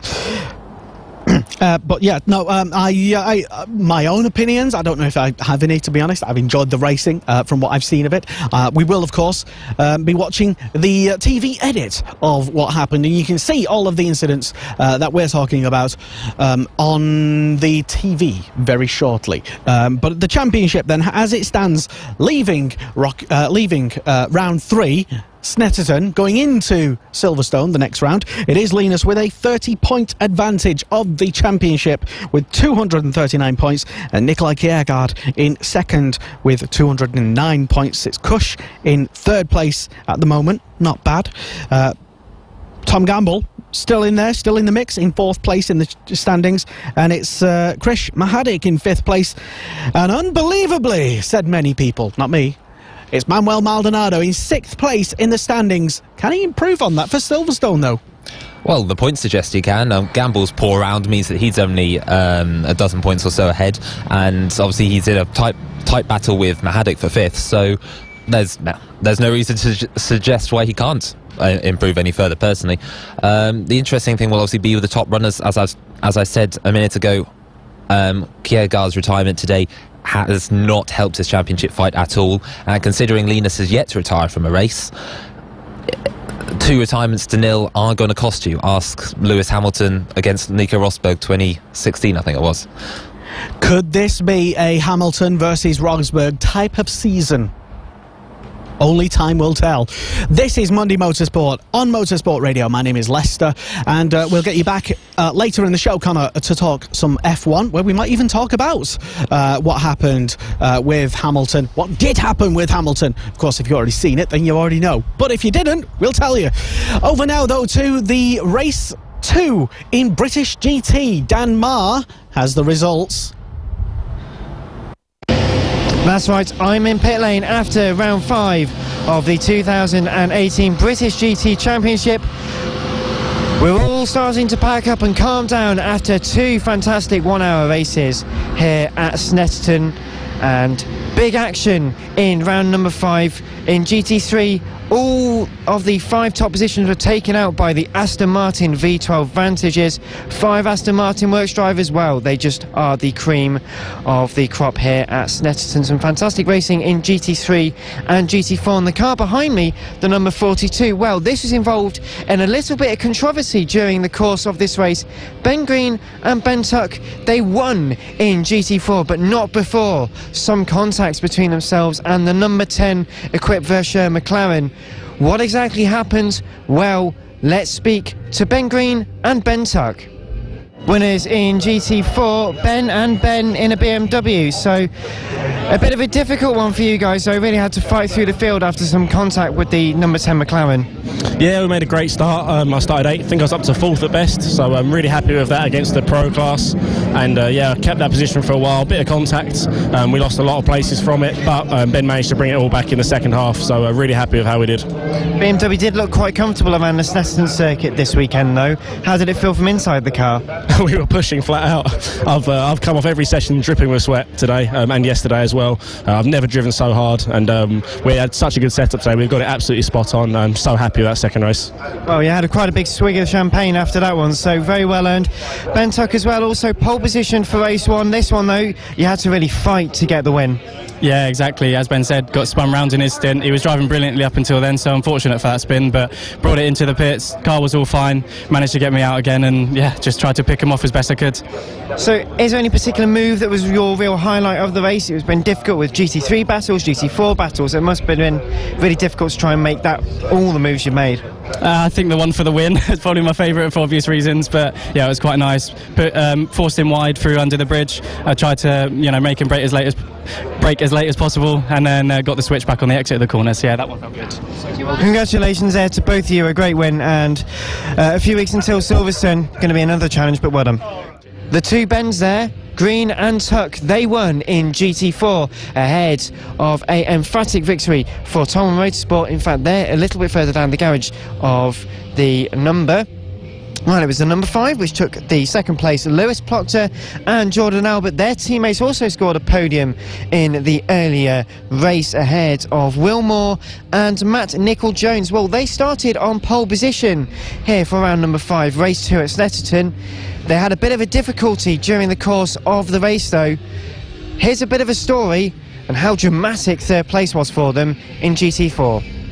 Third place for you two. Very hard fought out there, though, I suppose. Matt, you started in the car from pole position, put it on pole yesterday. Today, still a good result in the second race. Yeah, no, we were going. The car felt fantastic, and then on lap 2 or 3, the down change paddle snapped, so I had no down change. So we were going down the straight, changing up manually, getting to the braking zone, hitting drive, automatic, braking, and then hitting the throttle as quickly as we possibly could to try and rev it up to get it to down change. Hit the throttle early so it would then kick and go, and then manual change on the way out, and then hit drive again. So we had to do that the entire race. So trying to keep them behind was never going to happen. So I wasn't going to fight them too hard, but we held station, and then I gave it to this boy, and it's simply amazing. Like, this boy did it and brought us home one of these. It's incredible. Absolutely awesome drive. That was one of the hardest drives I've ever had in 20 odd years of racing, so incredible. It was ridiculously hard. Having to hit drive, down change, the car was unsettled. It was it wouldn't stop. It was just hideous to drive. Hideous. I've had better days in an Aston Martin, but yeah, I mean, P3 with no down change, we'll take that. That must have been immensely difficult to try and do, though, especially some of the very tricky braking zones at Snetterton. Very, very hard work. Especially when you're trying to overtake as well and getting lunged by GT3 cars as well. It's it's quite difficult, I'd say. Well, very hard work, very well done though by the both of you. On to Silverstone next for the through-hour race. How are you feeling your chances in the Aston Martin? Well, we might snap the down change paddle off before we start and see what happens. And yourself, Matt? No, I'll take the up change paddle off. Go full auto. No, I think Silverstone will be okay for us. Last year we had a good run.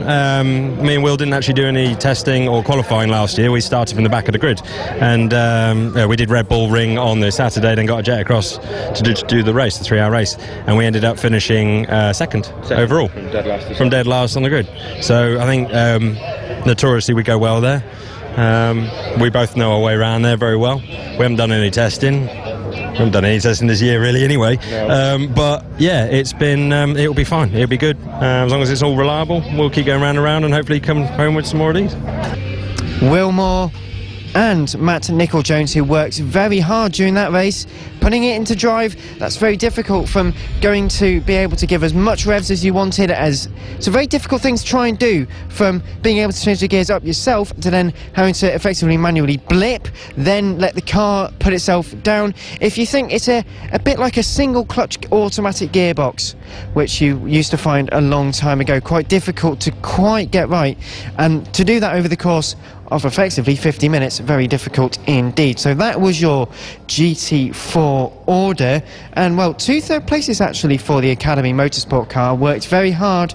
They race in the GT4 European Series. The McLarens, though, very strong over the course of the race meeting. We mentioned David Patterson and Joe Osborne. They took a victory in the first race of the day. 2 podiums, 1 each for Charlie Fagg and Michael O'Brien, as well as Jordan Albert and Lewis Proctor. So some great racing from then. It was all very chaotic in GT4, some very close battling, but it was in 4th place the 501 of Bolton Motorsport, Graham Johnson and Mike Robinson. Well, they didn't actually finish in race number 1, but we did have a chat with them before the race meeting really got underway. The pressure a bit off, enjoying a nice ice cream in the lovely summer weather we're enjoying here in Norfolk. What were they sort of talking to us about? We spoke about McLaren, their relationship, the changing teams they've had. Well, this is what they had to say. Both Motorsport and the McLaren 570S GT4 shining in the Snetterton sun for the 3rd meeting of the season for the British GT Championship. We're joined by both the drivers who have just been enjoying a nice lay down and some ice cream after a very hot qualifying session, and the McLaren a little tricky around this circuit, it seemed, for you guys out there today. Yeah, I think a combination of perhaps Mike and I not extracting the most out of it, and there's some more time to find the setup, but you know, I guess if nothing else, starting 14th could be amusing. I think Mike starts 16th. It's not ideal, but obviously being Pro-Am, we get a 12-second advantage in the pit stops. So maybe we can come back through. A little frustrated to be where we are, I have to say. Well, I can imagine it's very difficult, but the McLaren very strong in a straight line, and Snetterton has quite a few of those, so hopefully he can make up a bit of ground on the straights purely alone. Yeah, although the Nissans are even faster, and I think the Aston Martins aren't that bad. So the advantage we're used to having a straight line's kind of gone, actually, because they've balanced the performance and taken that away. You know, we've got an awful lot of weight in the car. So yeah, last year it was a great thing to do. You'd cruise past the Ginetta, but not this year. That doesn't happen anymore. Well, I was say the Ginetta, you guys swapped now a year ago from the Ginetta, so you're more comfortable with the car, more used to it. How has that change been for you? Yeah, I mean, to be honest with you, it's just a car. It's got 4 wheels and a steering wheel, and it's the same as always. So Mike and I were on it straight away. I think the team we were with last year took a little bit of time to get up to speed with it. And one of the reasons we joined Balfe was so that we could be with a McLaren-backed team. But no, I mean, certainly in terms of Mike and I feel that we're extracting the most out of the car we've got. But obviously, there's more to extract from it in terms of the performance of the car, rather than necessarily us. There's more in us too, there always is. But the biggest gain we'll make is if we find some time in the car. Well, former GC4 champions, so you're not exactly slow though, are you guys? We get by. Just a bit. And Mike, very difficult conditions out there because it's so warm. I suppose getting pressure up into the tyres and all that is quite comfortable, but especially joining a McLaren-backed team, that must be a real benefit to try and learn the setup a little bit more, try and really understand what the car's doing. Yeah, I mean, I think, to be honest, I think Graham and I were obviously discussing the car after qualifying, and as he'd already said, we're pretty disappointed to be 14th and starting 16th for the 2 races tomorrow.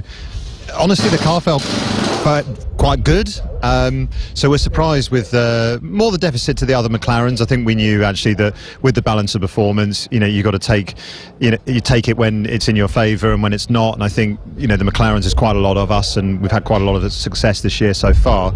A lot of new cars coming in. I think they've got quite a good bop for this weekend. And as Graham also alluded to, I think our straight line performance has been negated by the BOP and the fact we're running an extra 115 kilos in the car. So it'll be a tough race, but that's always been, I think, our strength. I don't think Graham and I have always been the sort of kings of qualifying. We're Sunday guys, and hopefully our experience can shine through tomorrow in both the races. When did that extra 115 kilos, when was that added to the car? Was that relatively recently, or has that been throughout the course of the season? No, I think actually it started to creep in at the end of last season, so we were used to it. I think it's been relatively similar for each round so far for the McLaren. But as I say, the BMWs are new to the series, the Mercedes are new to the series, and the Nissans have had a lot of development over the winter, and they seem to be very quick, and of course they've got good driver pairings in them as well. So it's a very competitive year, but I think with our Pro-Am advantage in the pit stops, hopefully that'll help, and we can hopefully move up into the top. I think if we target maybe top 6 would be a good result for us tomorrow. Well, that should be a good result for you guys tomorrow. The 3-hour race at Silverstone in just a few weeks as well to come up, where you guys have had some really good results in the past. So are you expecting more of the same in terms of being up there purely through the endurance aspects and using the strategy and stuff like that, where some of the driver pairings in GT4 might not be so accustomed to? Actually, certainly I hope so. Actually, the Silverstone 500 has traditionally been our worst result. We've never been on the podium there, and I think we've had 2 non-finishes at the Silverstone in our 3 years in British GT. So yeah, we'd really like to have a good run at Silverstone. Last year was the first time we'd run the car, and in fact our previous team had only got the car a couple of days before. So that was a real uphill battle last year. But hopefully we can take the experience of us with the car and Balfe with the car as well, and have a good run there. And one thing I did want to ask you guys, in GT4 you've raced a few different cars in GT4. Balfe also run a GT3 car, which sadly isn't here this weekend, I think, as a result of the accident damage made at Rockingham for a big hit with Sean. Hopefully he's all fine and the car will be repaired next time out. But is GT3 something you guys are seriously considering, especially for British GT, where the numbers seem to be dropping ever so slightly even from the start of the year? I mean, for me, GT4 is where it's at.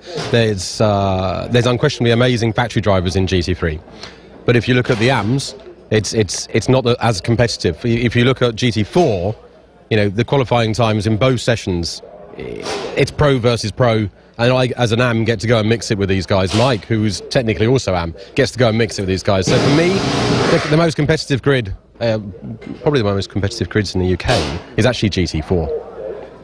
And the split, there was a lot of talk about the potential split last year. Do you think that may be something that comes back at the end of the year, just either through GT3 cars becoming even faster than they are now with the latest generation of Bentleys and McLarens all coming in, or would you like to see it as a GT4 only series per se?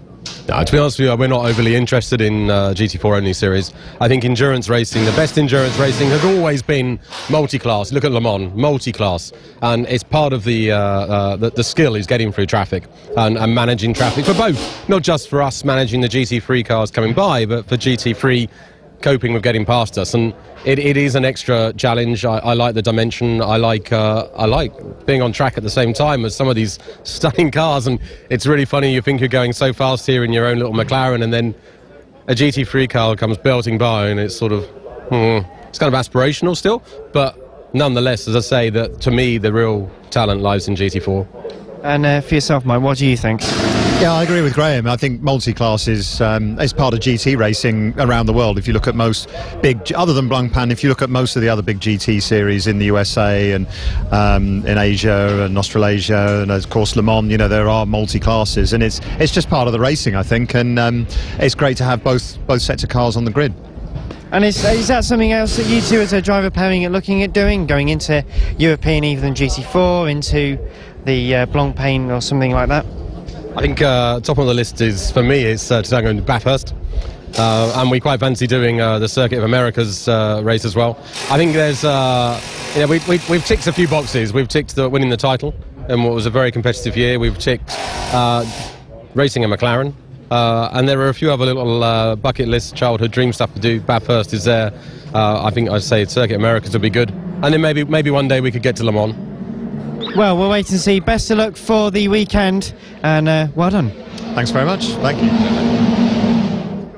Mike Robinson and Graham Johnson, the 501, very popular team in British GT, a very popular entry in British GT in a very brightly coloured car. So that's what they had to say to us over the course of the race meeting. Well, that was GT4. So in a nutshell, some great stuff in there.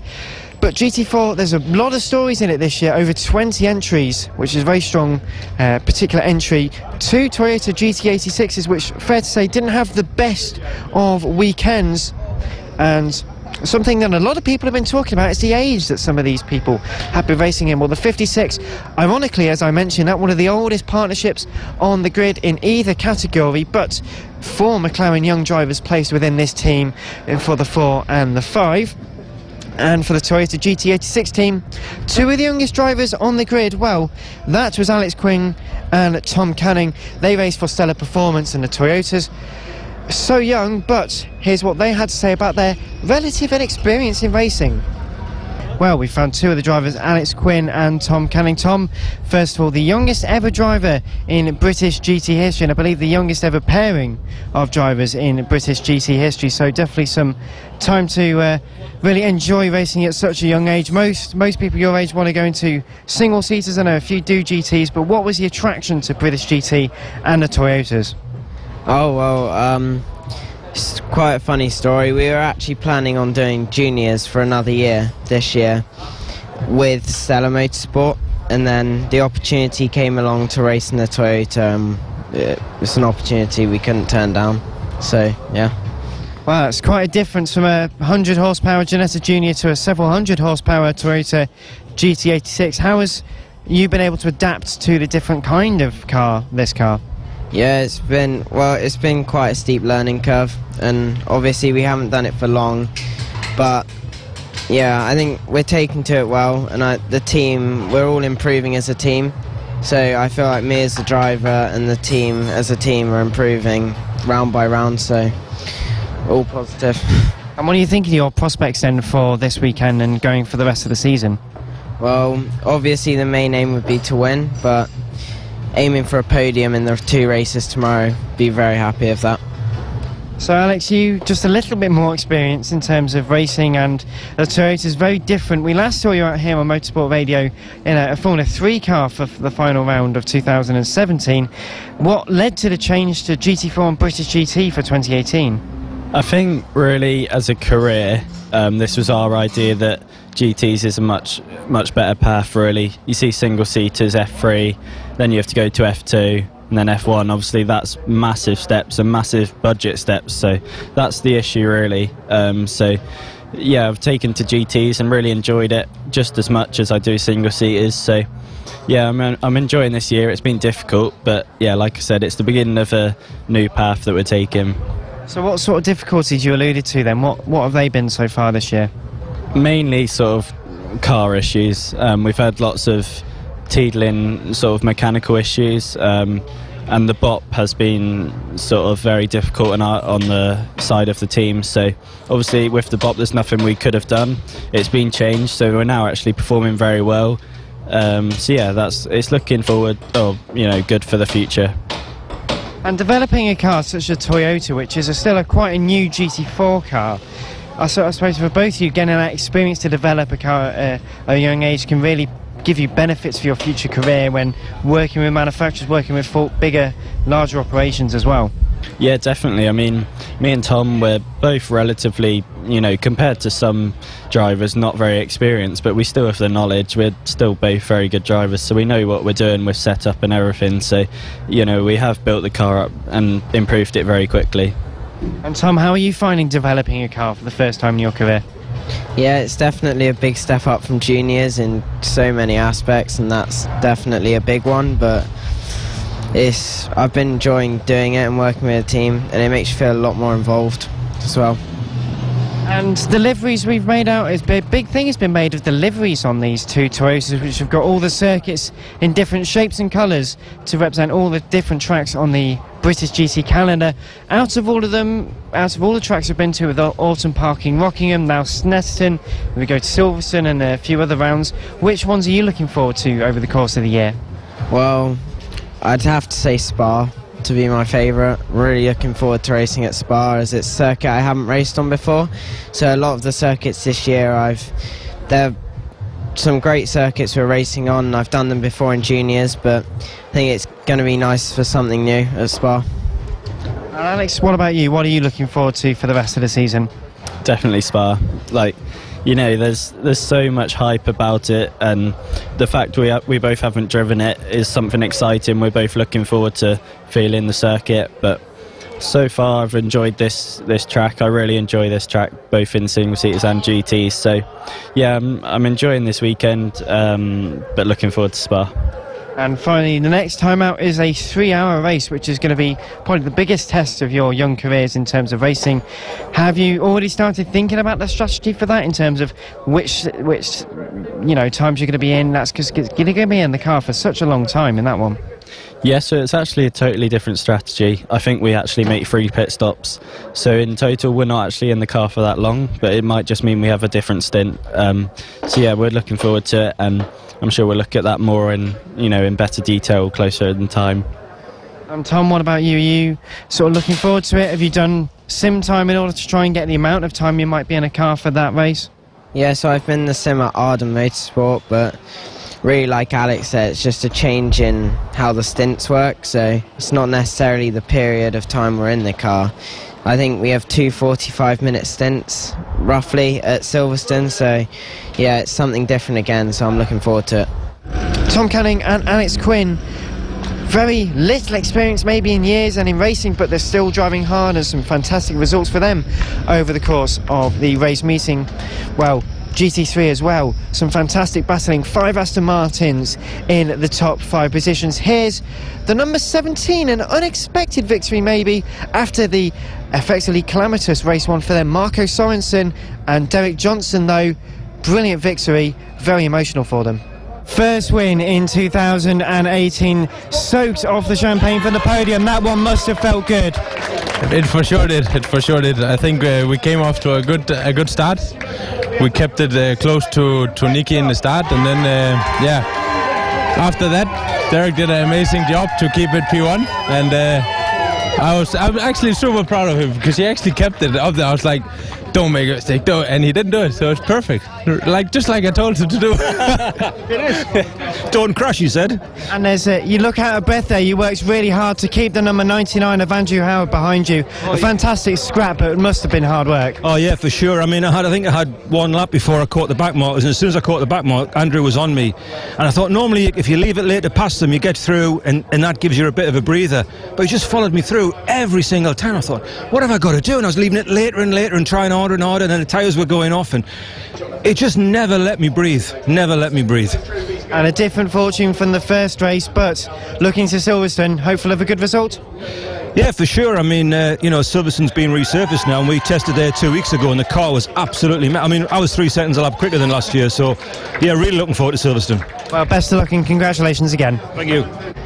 Derek Johnson and Marco Sorensen, you could see they're very happy indeed with their win in round 5 of the championship. The 17 coming home ahead of the sister 11 TF Sport in 3rd place, which took the win in race number 1. But 2nd place was the Beechdene AMR car. That Andrew Howard had a fantastic race with Derek Johnson, as he just mentioned, as well as Darren Turner getting very excited. In 4th place was Optimum Motorsport's Flick Haig and Johnny Adam, coming home ahead of Graham Davidson and Maxi Martin originally, but there was a big contact very late in the race between the number 47 and the 33 Barwell car of Phil Keane and John Minshaw.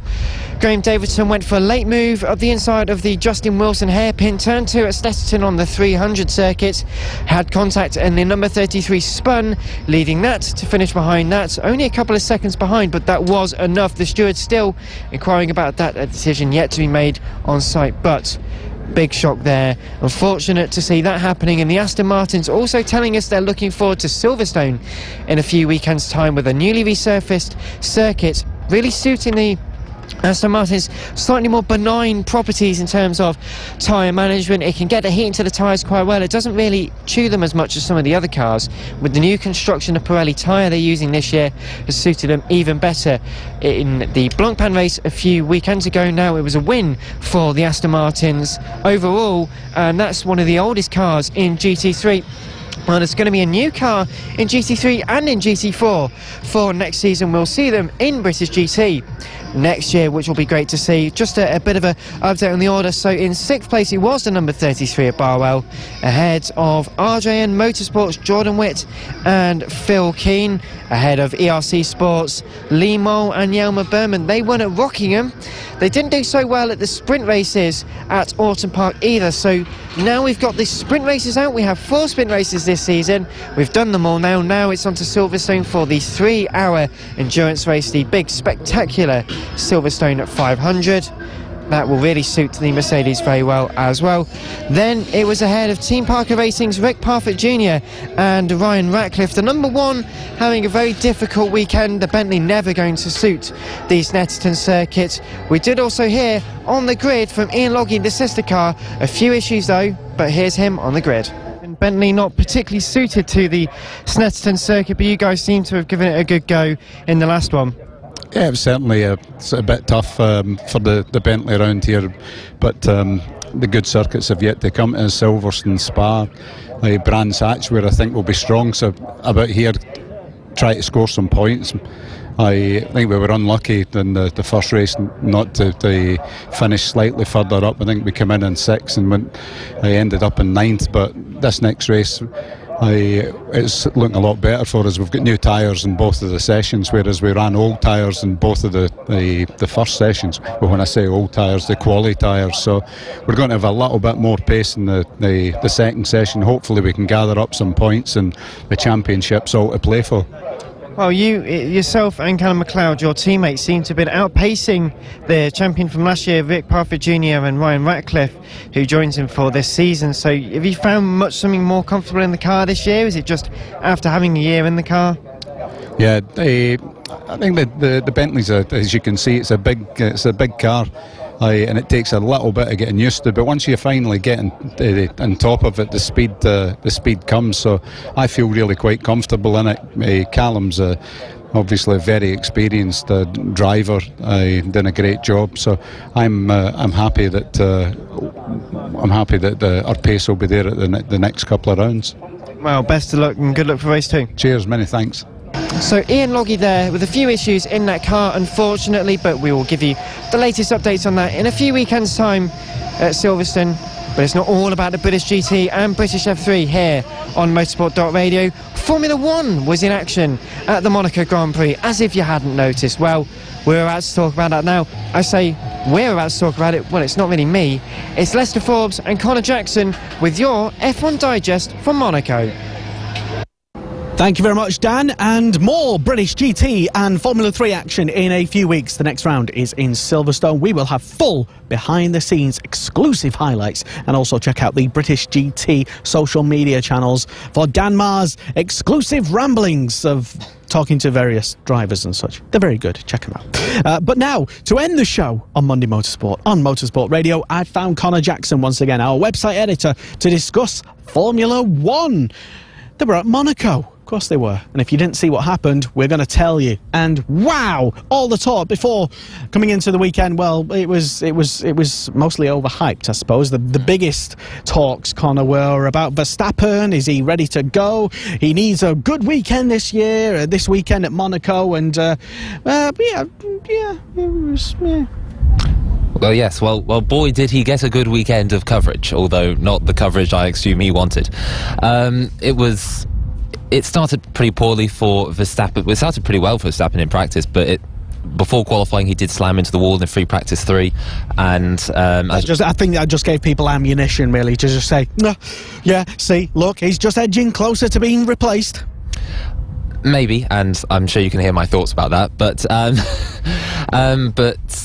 Verstappen himself couldn't get out for qualifying, and as a result it was a case of he started the back, and being at Monaco, it's going to be hard to overtake, and it was hard for him to overtake, but he did a fairly good job of getting his way back up the order towards the end of the race. But he might be disappointed, especially considering the points he's lost over the course of the weekend, as this really was a case of attrition at Monaco. You've got to not make mistakes, you've got to be consistent, and he wasn't consistent, and that's going to cost him. So are we saying that he really is sort of in trouble in his race seat? Personally, I don't think so, to be honest. It's as solid as he's the most talked about young driver since Jesus Senna. Yes, I was probably going to say Hamilton, but in the same way as Hamilton is the poster boy for Mercedes, he is the poster boy for Red Bull, and you could argue to an extent, no matter what he does, he is going to keep that seat. Like, there's virtually nothing he can do bar something quite tragic that would probably make him lose that seat at the moment, because he has the hype, because he has the expectation. And let's not forget, he is still a bloody good driver. Oh yeah, I mean, in terms of raw speed and qualifying pace, he clearly proved he was on par with any of the drivers out there. He's out-qualified Ricciardo on a number of occasions, but he does need to watch his crashing to an extent, yes, and around Monaco, where the streets are very tight. This is going to be a major problem, not just this year, but obviously in all years to come, on other street circuits as well. We've obviously got Singapore coming up later in the year, and a number of other circuits are designed to be unforgiving. If you go off the track, Silverstone, for example, and doesn't have a lot of tarmac runoffs. Well, it does nowadays, but not as many as other circuits. You're right there, Connor. Monaco, what generally happens is that it gets overhyped a lot, a bit like Melbourne and Albert Park. By the time everybody actually gets to the circuit, it's not the action and crash and drama fest that we all like to think it is on social media. Everybody was pretty well behaved on the first lap or so, apart from Lance Stroll, who Stroldonado, as he's been affectionately renamed, Connor. Yourself, Lester. Who got into a little bit of issues, let's say, early on in the race, and Verstappen was making moves very early on in the race, but not much else happened that was noteworthy. Ricciardo was leading, but on lap 28 came the dramatic radio message, Connor. He was, quote, losing power. It was it was a small technical issue with the car. However, it turned out not to be fatal, which I think would have just been it would have been too cruel for the Australian, who needed some good luck in this season to really turn his fortunes around. And this threatened to be yet another Monaco heartbreak for him. Obviously, after that disappointment of 2016, where the team's pit stop let him down and he failed to win that race.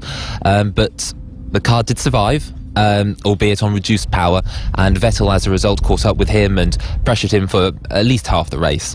But he did manage to hang on. The pit stop phase went well for the Red Bull team, which was obviously beneficial for them after their problems 2 years ago. And Ricciardo hung on in the late stages when there was a safety car, and he just cruised home to take the win. He certainly did. Cruise home to take the win, a win which saw him move up to third place in the standings. 72 points now is Ricciardo. Right behind, well, I say right behind, he's not right behind, but Vettel is in second place in the standings, only 14 points behind championship leader Lewis Hamilton, who had a bit of an anonymous weekend, and Mercedes were kind of fearing what was going to happen coming into Monaco, and I'd say they salvaged as many points as they possibly could, given their apparent lack of pace versus their competition. But it is Hamilton who is still leading the championship on 110 points, and Hamilton did finish the race in third rather anonymously for the multiple British champion. So F1 then, next round, how do you see it playing out, Connor? Well, I can see it going back to the Vettel and Hamilton situation once again. Ricciardo, although did very well this round, it was a circuit that did benefit the Red Bull, and going forward, the Red Bull just doesn't have the outright raw speed to keep up with the front runner. So as much as it's great to see Ricciardo now up in third in the championship, I would be impressed and surprised if it's a position he can keep as we go throughout the rest of the European season. Well, there's only one way to find out exactly what happens, not only in Formula 1, not only in World Superbikes, BSB, British GT, British F3 and everything else, because that's what we're covering this year on Motorsport Radio. And you can head to the website motorsport.radio, download every single show that we do as a audio podcast. You can take it with you, Connor, as you're driving, going to work, getting the bus, wherever, and yeah, anywhere else, or whatever other leisure activity you may be up to. So motorsport.radio is the place to head. And also, it's not just about the latest audio and video and radio offerings, because you can also read the biggest opinions in motorsport from Mr. Nigel Chu, who has all his ratings on every single Formula 1. And we love reading them. We really do. He's very passionate about touring cars. We've got latest opinions on that. Plus, as well, this week we've got Kiko Giles's Giles. We've got Kiko Giles' big opinions on all the goings on from Donington, World Superbikes. And later this week, you can tune into the Superbike show with myself and Kiko to review all the dramatic action that happened at Donington in World Superbikes. Brad Ray, Gino Rea, and Jonathan Ray as well. What did they get up to? Find out on Thursday. Join the show live at 8 probably. But that's it for one show. Thank you very much to Dan Marr for giving us all the latest and greatest British GT action. Thank you very much to Connor Jackson as well, our website editor, and I'm sure you'll be reading and publishing some great articles. Have you got anything in particular planned for motorsport.radio this week? Yes, he says. He's going to do lots of roundups. He is very busy. Oh my God. No, to be fair, he is very busy. He's doing like lots of jobs, and he has absolutely no time spare. But website editor Connor Jackson will be editing anybody else's. And don't forget, you can also contribute your own article. If you have some opinions that you want to post on the website, simply do it. Sign up for free and write your own article. And if it's good enough, we'll post it. And we'll get it out there to many thousands of people. So thank you very much for tuning in to another Monday Motorsport. My name is Lester, Connor Jackson and Dan Marr. I'll say thank you. And John is again next time. Monday Motorsport with Lester Forbes on Motorsport Radio.